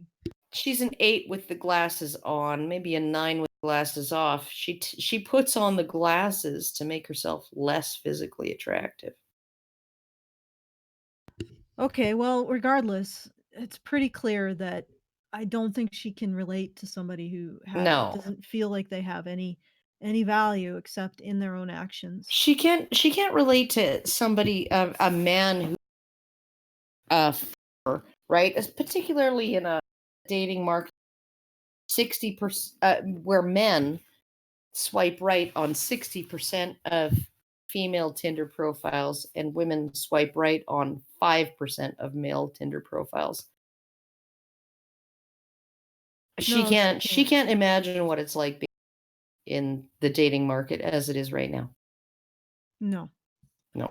So let's continue. Okay, let's continue. And to feel heard. And many of them are also voting for Donald Trump because Donald Trump is saying a lot of things. But what he's saying when he's speaking is, I hear you and I see you. Even though you're a white man and that's become a slur in our society, I understand your pain and I'm going to solve it. If he's actually solving it, that's another conversation. Right. But the first thing is to feel like someone doesn't have contempt for you. Yes, exactly. And the revolution. The first step to winning over an audience is to give them the impression that you don't hold them in contempt.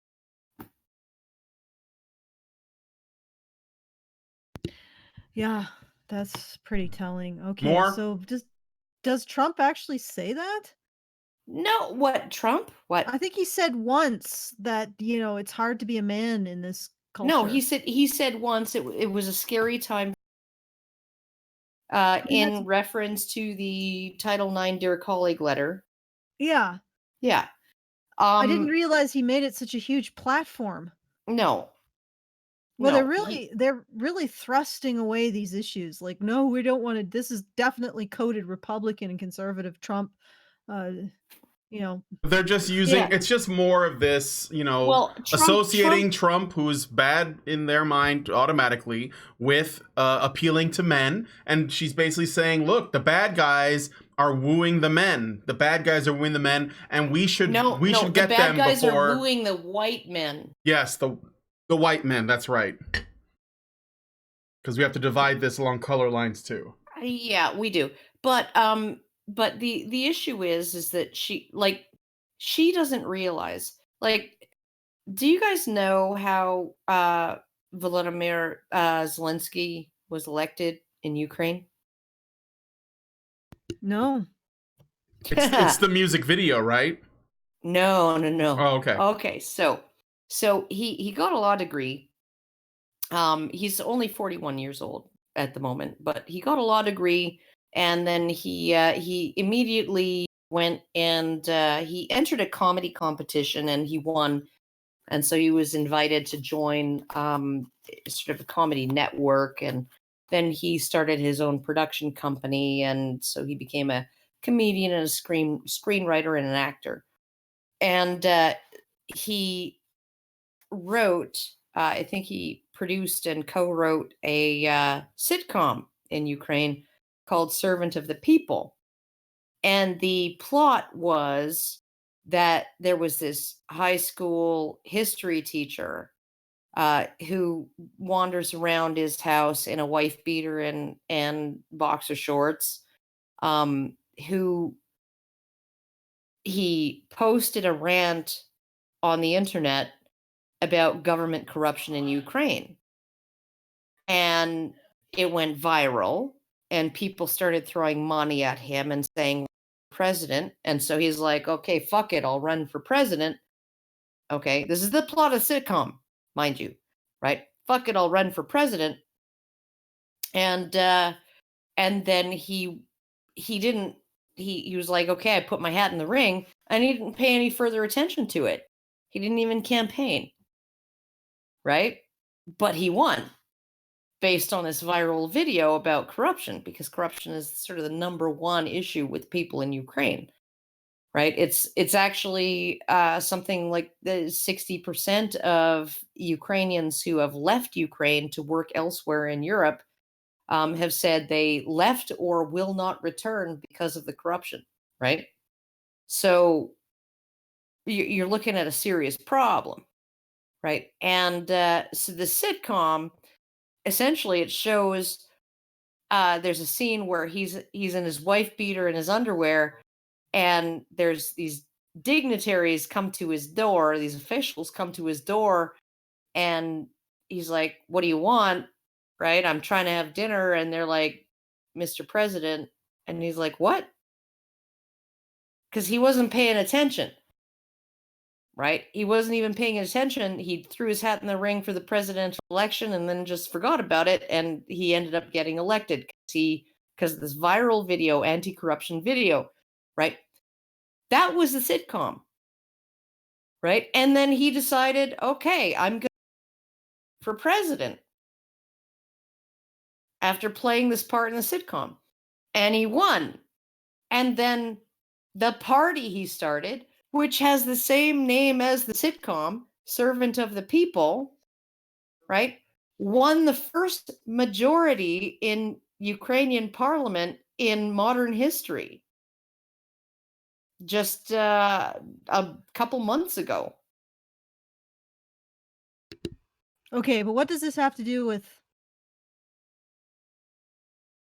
Well, this? okay, what I'm saying is it's like you're looking at this idea that, she's saying, okay, Donald Trump, he appealed to all of these white men.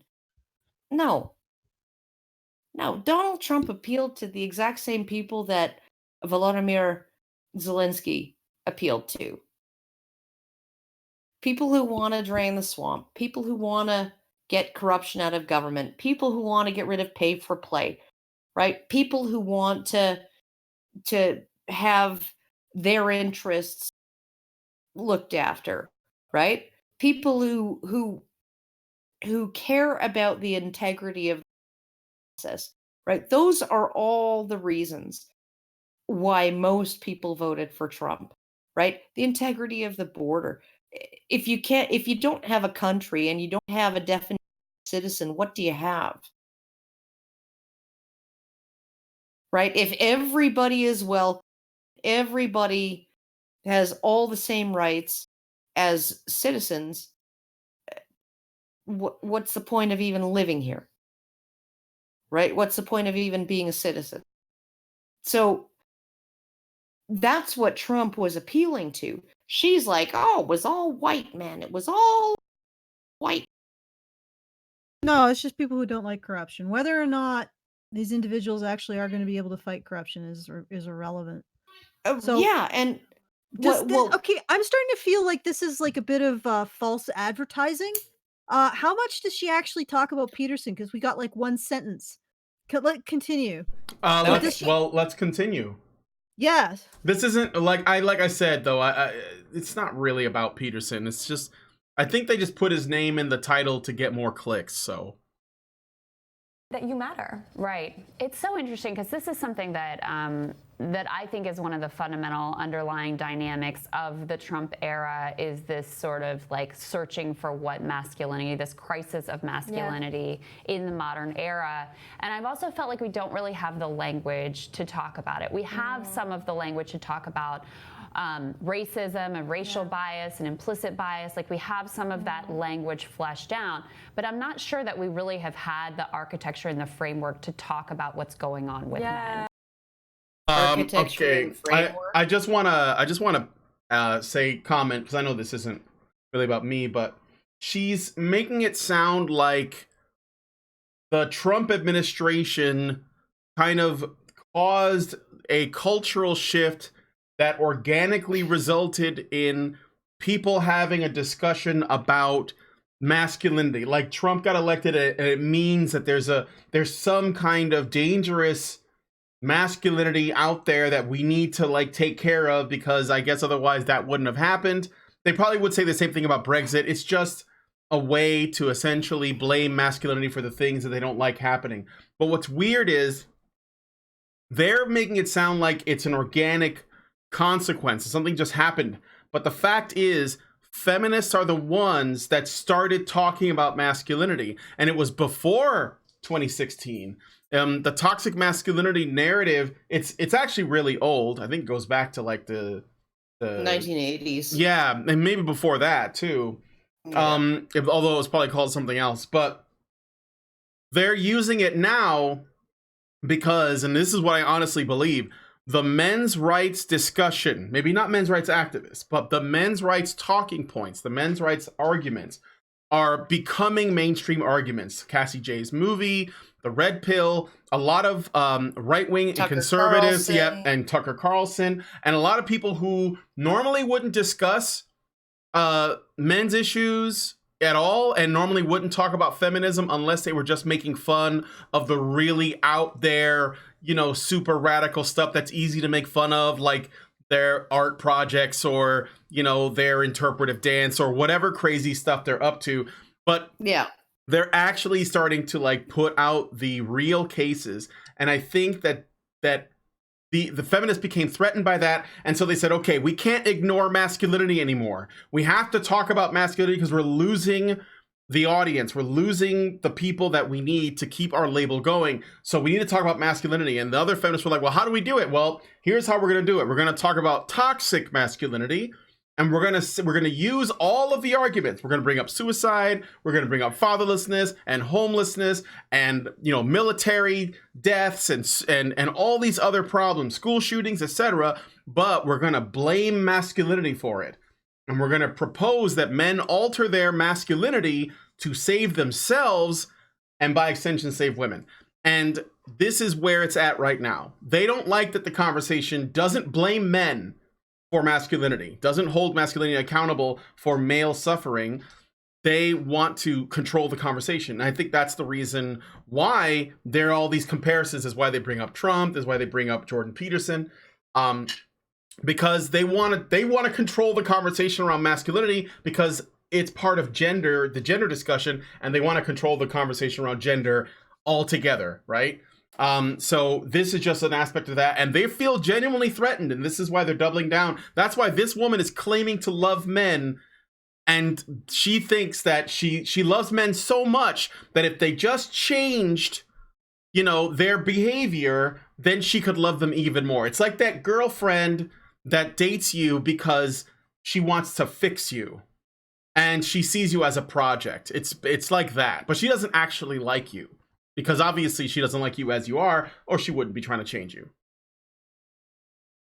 All of these people who are gaining an audience among young men by not treating them with contempt and listening to them, they need to get in on that, except their entire philosophy basically amounts to treating men with contempt and not listening to them.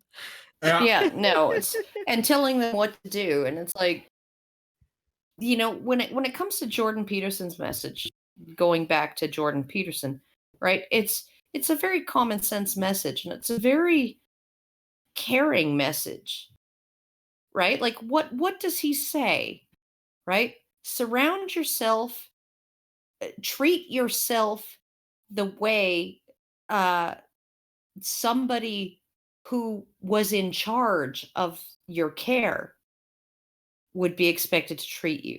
So if you were disabled and had a carer, right? And they had a standard of care, right? That's how you should treat yourself. You should use that standard of care for yourself, right? And then surround yourself with people who care about you and who want what's best for you. Not people who want to exploit you, not people who want to take advantage of you, not people who want to berate and denigrate you. Surround yourself with people who actually appear to have your best interest at heart, right? That's one of the other things that you should do, right? These are not things where you're saying, you're bad, improve. They're saying, here are some changes that you can make that will make your life better, right? And here are some things that you should look for, right? That will and look out for and avoid in order to not make your life worse, right? So it's like when you're looking at that, it's not like change, be better, be perfect, don't ever make mistakes. No, it's care about yourself as much as you would expect somebody who loved you to care about you, right? And then surround yourself with people who actually care about you like that, right? And then, clean your own room, right? Take care of your own stuff, right? Because like Take value. who doesn't want to take care of their own who doesn't want to live in a nice place Well, as let's put opposed it to a this way. flop house, right? Let's put it this way, Karen. When you take somebody who's given no value by society, like the average incel, absolutely no value, and you tell them you can make value in the world by Yeah. just bringing a little bit of beauty into it, and it's within your grasp to do. And that is a beautiful message, because anybody can do it. Anybody can clean their room. Yeah. Anybody can just bring a little bit more of beauty into the world with that simple act. And by doing that, by improving the world just a little bit, you become somebody who can improve the world just a little bit. And There you you start to go. recognize yourself as somebody That you have a positive contribution. that you have a positive contribution to the world. And to Yeah, say even that even if the positive contribution right now that you're is capable of right now is just to your own life, yes, or right? even just to your own surroundings. You just make it a little bit better, make the world a little bit better, and you can be a person who makes the world a little bit better. And that's an incredibly kind thing to say to people who are not granted any value by anything else. Yeah, and it's just incredibly like kind. it's like, so you look at his message, and he's often said, clean your room, bucko, right? But he's often described his statement of that as not in a finger wagging way, not in a shame on you way, right? Just in a, like you could Well, improve, even clean your room, your bucko. own life Yes. with a little bit of effort, right? It doesn't take much. It doesn't even take money, right? If you're broke and you're poor, you can still, You can run a derive a sense rag. of value. Yeah, you can you derive. can still run a rag under a tap, right? And wash your walls or dust your furniture or whatever, right? Yeah, You can it's still within do your that. it's within your grasp to bring value into the world. And I can see why a woman like this can't even imagine why that would be kindness. No, No, she there's wouldn't. she just has no ability to relate to that, to Oh, being in she'd that be place. like, but women still do 70% of all of the domestic chores, and so that's unequal. All right. Okay, let's Anyway. listen to a bit more. Okay, let's continue.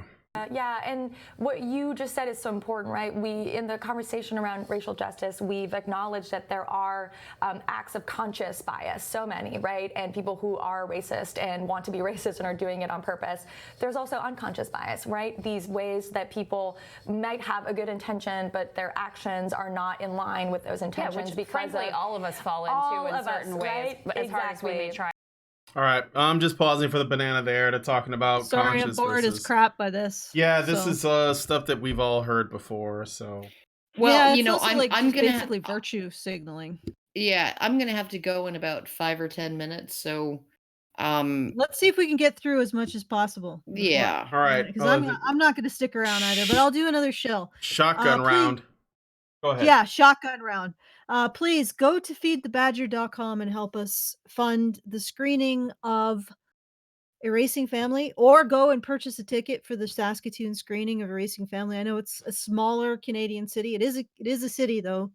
But it is in my neck of the woods, so I was able to sounds put it on. more like a berry, but yeah, it sounds like a berry, but anyway, so go to feedthebadger.com. Every little bit helps. It's really stalled out, guys, so I'd really appreciate it if you're listening and you're just like, I got $5 in my couch cushions. I'll go and throw it in the hat. So please do feedthebadger.com. All right, let's listen to some more of this. All right. Otherwise. Yeah, so Renee Myers, who's an amazing woman who has given several TED Talks, she's the head of diversity at Netflix now. She says, if you have a brain, you have bias. And so we're starting to recognize and create, again, a space where people can be forgiven and people can be educated and where they can come in and make mistakes. And we need to have that same kind of Forgiven space by when we have who? conversations around gender. By feminists, of course. So essentially what you want to do is set yourselves up as the arbiters of all human morality with forced confession sessions. Yeah. Oh God. No. Get ready for the struggle session, Alison. This is it's coming for you. This is their because she's basically making the case against cancel culture, but her solution is, we just need to educate people when they do this, and we need to practice forgiveness. But then they have to take away the lesson that we are right and they are wrong, and they have to fix it. And basically, we give you one warning because you're probably ignorant and didn't know that you hurt this person's feelings. But after that, now you've been informed and educated, so you better comply, right? So this is what's happening. Yes. gender, where we recognize that this is a post-Me Too era, that there is a plan for men like Harvey Weinstein, and it's called prison. But what's the plan for men like Joe Biden? What's the plan for men who might want to adapt to new norms and new rules, but are failing in their sort of journey? And how can we help them rather than just shame them? Right. And I'm not saying, you know, Okay, so what I'm getting from that is there are men who are going to prison and men who agree with us and will need constant guidance. Oh, God, Well, what people a like Joe hell. Biden who touch women in ways that make them feel uncomfortable. I would suggest to everybody go to joebiden.info and look at that website, because it's a somebody grabbed the domain name, and they've posted a bunch of gifs of him getting touchy-feely with people who look extremely uncomfortable. And you know what? I'm not going to criticize Joe Biden, right, over this. There are other things that I would more happily criticize him over, than being a little cheek kissy, and huggy and hair smelly. Yeah. Okay, You but know. this is the shotgun round, so now go for it, Brian. All right, Just do let's it. keep going. Can feel the way that they want to about Joe Biden, but we need to have a space where we create a path to redemption, where we have empathy for how difficult it can be for a lot of norms to be changing in our society, and not assume the worst in men, but assume the best in men. Cancellation can't be the only answer. Okay, but No. assume the best in men, they can conform to what we believe they should be. Well, yeah, they're the ones constructing the society that they want these men to operate under. She says that. She says, you know, essentially this new world we're making in our image, in the way that we want it to be, we're inviting men for the opportunity to conform to that new to society. figure out how to operate within this thing that we're making. And if they screw up, then we're willing to cut them some slack. Right. Yeah, no, it's I just every night I go to bed and I have apocalyptic dreams. Right? Because I think of a human equivalent of bonobo society, and that's not anything appalling. anybody should want. Yeah, it's appalling. So- But okay, shotgun. Okay, moving on.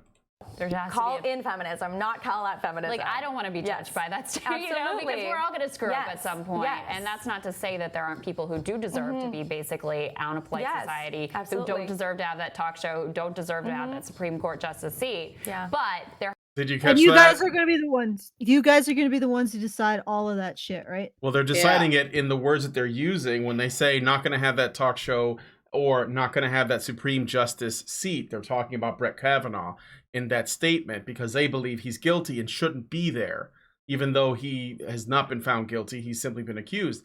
So it doesn't even work under their logical framework. Also, real quick, and I know we got to move on because this is a shotgun round. Note that they both said, hey, I don't want to be next on the chopping block, with this whole cancel culture thing.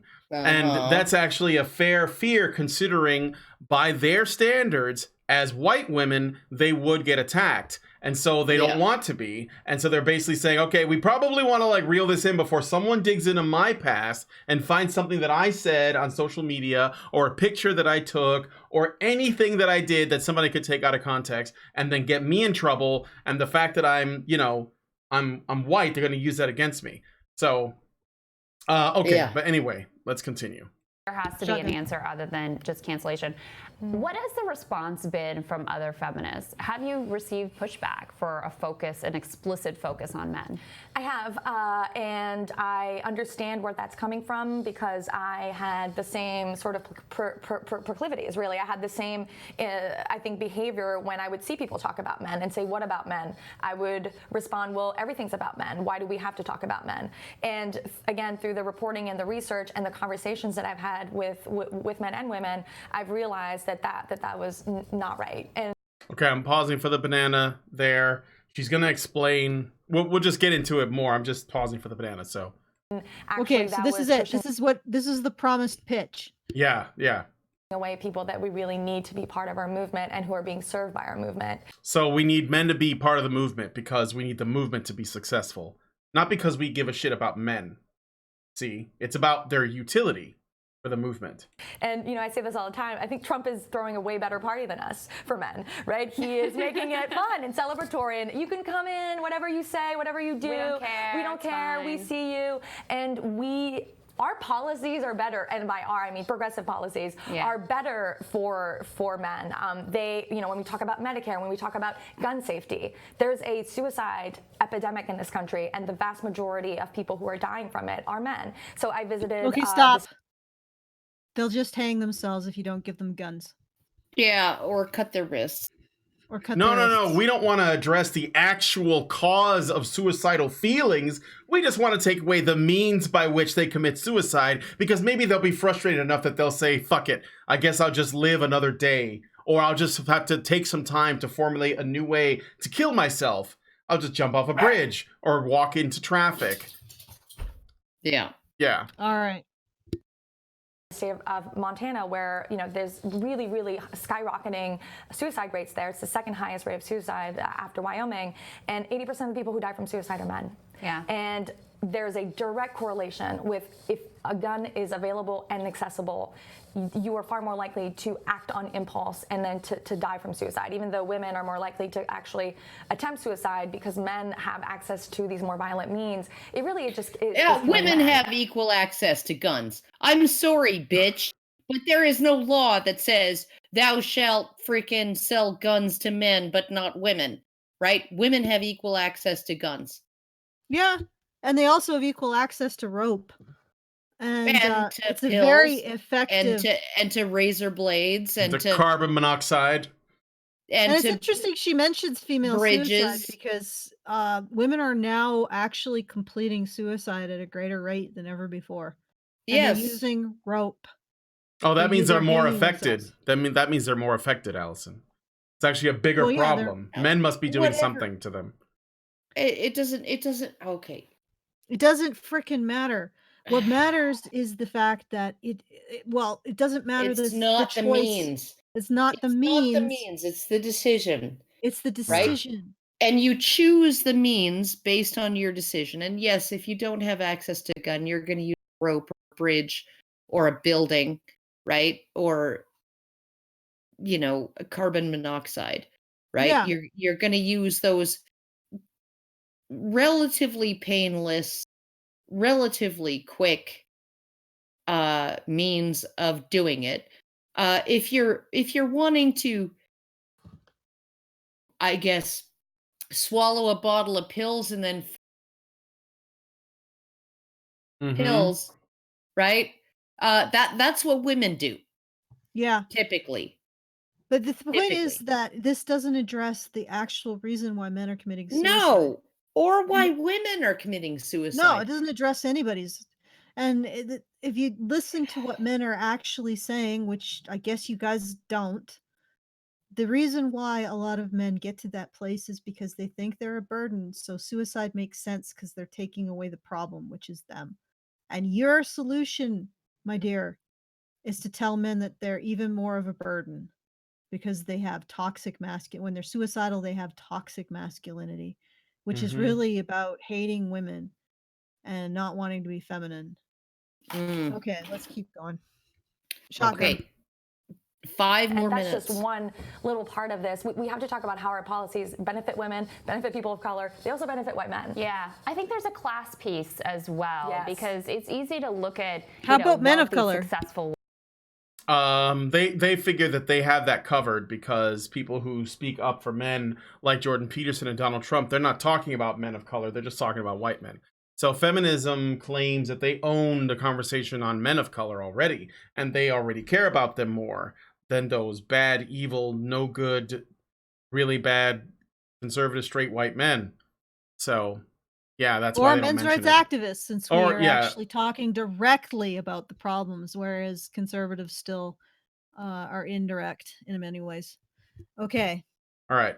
Shotgun. white men and think that that's everyone. But there's also a lot of class bias in this country that goes unnoticed and I think plays into some of these dynamics as well. Absolutely. And you've always talked about class. Class is so incredibly important in all Here of these comes the communism. And it really reminds me of, the patriarchy is a pyramid scheme, right? That the patriarchy benefits and rewards certain men, right? There's 1% actually of men. It really is a class conversation about Imagine for a moment that you believe patriarchy is real, and yet it's only something that 1% of the men actually benefit from. Imagine believing both of those things at the same time. I actually walked through that when I was talking, because you make a good point. I walked through that in my mind when I was talking to a feminist on Twitter. And I was like, well, okay, so toxic masculinity, what does it give men? Because what you're essentially saying is that suicidal men choose to be a burden on women, what is male privilege but a burden on women? Because it has to come from somewhere at the expense of someone. And so they're choosing to be a burden on women to get male privilege. So what exactly is the privilege that toxic masculinity gets men? Because obviously it doesn't unilaterally give men a C-suite and $1 million a year, because there's only very few men who get that. So what is it that toxic masculinity gives the average man? Like, it has to be every single man. And in particular, what does it give suicidal men that they're so wanting to keep versus getting help for their problems? And I walked it through my mind, and I'm like, the only thing that what they're calling toxic, the only way you can square that circle, because this is incompatible things, toxic masculinity, suicidal men cling to toxic masculinity because it gives them male privilege. What is that privilege? Well, not every single man gets a C-suite and $1 million in a year. So what is it exactly that the privilege that they're getting? Well, they're just getting the privilege of actually competing effectively in this rat race. So what you're essentially saying is that toxic masculinity is the privilege of putting your own needs second, putting your own personal well-being in the moment, or your own personal drives in the moment second, over pursuing a goal. Well, there's nothing stopping women from doing that either.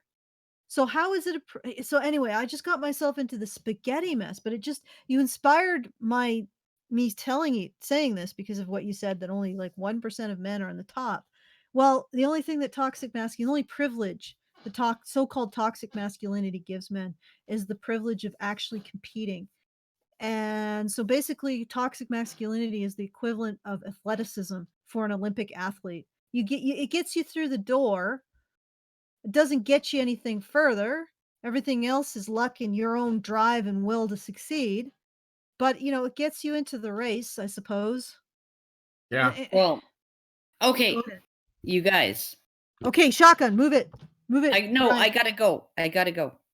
Okay, well then. It's 9 o'clock here. I don't think that there's going to be anything of worth in the last 30 seconds, right? I'll just play the rest. Karen, you can go. Okay, go, Karen. I'll wait out the last 30 seconds. Okay. This hierarchy, we often talk about the hierarchy where, we assume men are on top, white people are on top, and women, people of color, trans people, non-gender binary people. But there's also a hierarchy just within men. And that's the male code. That's the thing that is kind of like Fight Club when I would talk to men, that being a man, the number one rule was that you didn't talk about it, that you didn't acknowledge the way that, yes, there's violence and there's policing of men towards women. There's also a lot of that from man to man. Yeah. Okay, what? But no policing of women towards men, of course, because, hey, we couldn't actually hold women accountable for or perceive their agency, the ways they construct society. Yeah.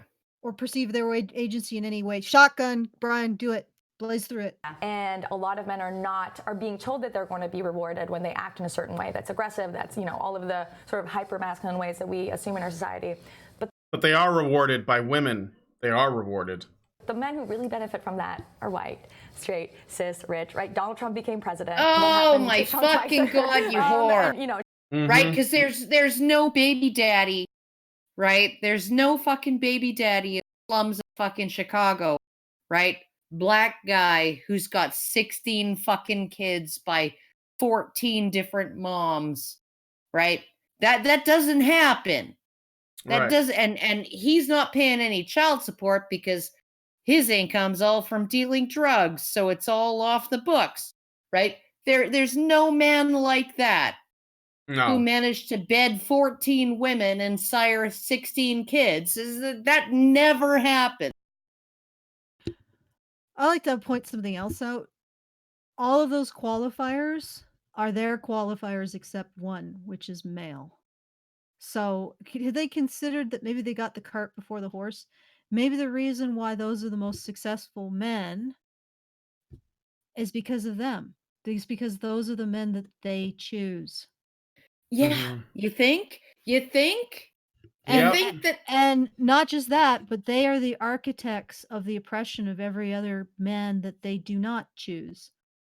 yeah. Like, I mean, if you look at gay, what was the problem with gay men? Well, they didn't provide for women. They weren't in relationships with women. What's the problem with black men? Well, they're a threat to white women. What's the problem with trans men? Well, they're taking away women's And they're privilege. gonna assault women in the bathroom. Yeah, they're going to assault all of these things, all of these oppressions of every class. What's wrong with poor men? Well, poor man can't support a woman, right? And he's not going to take care of his kids, and he probably is a rapist too, just like black men, And in every single case, the treatment of these men is because they are not useful to you women, you specifically, the cis white women who are wealthy on top of the curve. They are not useful to you. They don't serve you. They are a threat to you. And all of the subjugation of those groups of men is a result of the fact that you in the past, women like you in the past, chose that or said that they were not acceptable to you. All right. What do you think Emmett Till? How do you think Emmett Till happened? Okay, shotgun. Is there anything All right. left? I'm sure that's A probably little just bit. credits. Yeah, there's just a little bit. Sean Spicer is still probably in that 1%, but he ended up on Dancing with the Stars, Being right? ritually humiliated on Dancing with the Stars. Absolutely. Yeah, but I mean, I think that's the trick of Donald Trump. I think that's the trick of a lot of people throughout the history of this country is getting essentially poor white people, poor white men to support the agenda of their race or their gender rather than sort of sticking with their class. Right. Because if that happened, then they would be unstoppable. The book is great. It's Okay, that's it. They're wrapping up. So yeah, they're just dividing men into like smaller slices. If they stuck with their class, right? Because the progressives don't divide anything up by race, right? They don't divide anything up by sexuality or sexual orientation or gender identity. They don't divide anything up, these progressives, or class by those things, right? Class privilege is the only fucking documentable privilege. I'm sorry, it is. And that's not me coming in and saying, I'm a Marxist and eat the rich. I'm not saying that, right? I don't think that. I literally called ContraPoints on this idea that she scoffed at wealth hatred, hatred of the prejudice against the wealthy, right? And I'm like, yeah, because that genocides have happened because people were envious of what other people had. That's happened. The whole Marxist project was a Has project. there actually been a genocide of the poor in the same way as they genocided kulaks? Yeah, no, there has never been a genocide. Well, not a targeted genocide of the poor. There have been genocides. For most of the genocides of the poor have been, we have stockpiles of food, but you're a problem population, so we're just going to let you starve, right? So that was the Irish potato famine. That was the situation in Mogadishu in Somalia. Ethiopia, right? The government is like, yeah, we have plenty of food to feed everybody, but you're a problem population, right? You're a peasant uprising or whatever, and so we're just gonna starve you out, right? So yes, there have been genocides of the genocides of the poor don't tend to happen by machete or machine gun. They tend to happen by withholding of food, Famine. right? Yeah, starvation. Orchestrated famine, Mhm. right? And All right, so gotcha. So yeah, but when you're looking at genocides, you also see this common issue where it's like, and this is why the British government didn't go and slaughter by gun or sword the Irish during the potato famine. They just didn't send them any food, okay, I gotcha. Okay, right? fair enough. Because to actually overtly attack, to go on the offensive and murder those people would never be acceptable. It would never be considered acceptable because they're poor. They're poor and they're vulnerable, right? So what did the Right. British government do? They just kind of, yeah, we don't have any food to give you, right? And people starved. All right, but But what was the point? What was the point? Because before I interrupted you with this. when it comes to Class. class, right? The only identifiable real oppression is class. Privilege. or I wouldn't Yeah. say privilege. oppression, but yeah. Privilege, All right, right? fair Is enough. class privilege, right? It's like you have money, you can get things, right? You have money, you can acquire more. Jordan Peterson talks about this, the Pareto principle, right? Where the more opportunities you have right now, the more you will get, until the point where you can't even take advantage of the opportunities that are thrown your way, right? Once you become that successful, your success is a snowball effect, right? Whereas many people are left behind, right? So, I mean, none of this is anything that Jordan Peterson hasn't addressed.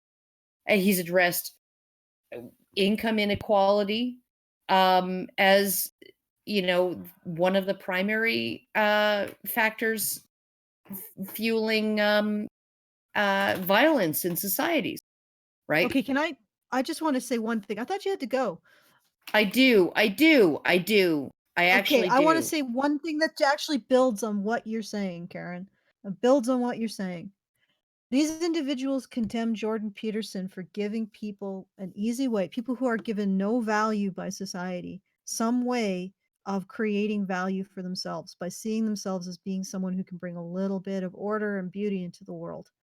These individuals, unless these individuals are willing to grant those people, those incels, those rejected young men, young men who have never heard a positive word in their life, unless they're willing to give those young men some kind of innate value, unless they're willing to do them, they should shut the fuck up because they're a bunch of cunts.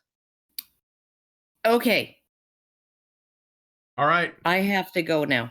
Yeah, I know you have to go. We should wrap this Okay. up. Do you want to do another Feed the Badger thing, and then All we right. go? Yeah, You please guys go to do Feed the that, Badger. and I'm I'm gonna actually go. really surprised that there hasn't the Bye, Karen. the fundraiser. Bye, Karen. The fundraiser. Is there something going on? Like, is it not? Are you not able to get through? If you are having trouble with that, just mention it in the comments, and I'll once again dive into the WordPress or the WooCommerce and try not to enter the pit of despair, which usually results from dealing with WordPress.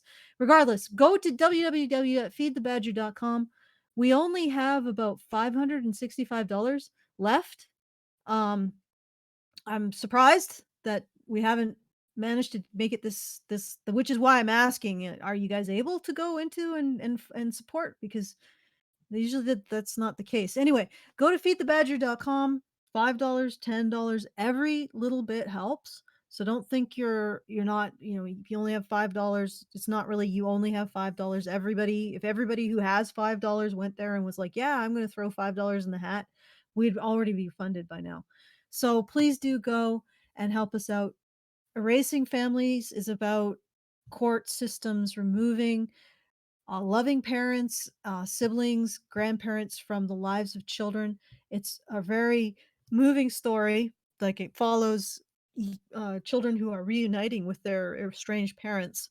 So it's a worthy cause, and let's support it. So go there, feedthebadger.com, make it happen. And if you're in Saskatoon or the surrounding area, purchase a ticket and come to see it. All right, I'm done. Okay, so I guess I'll wrap it up. Mm-hmm.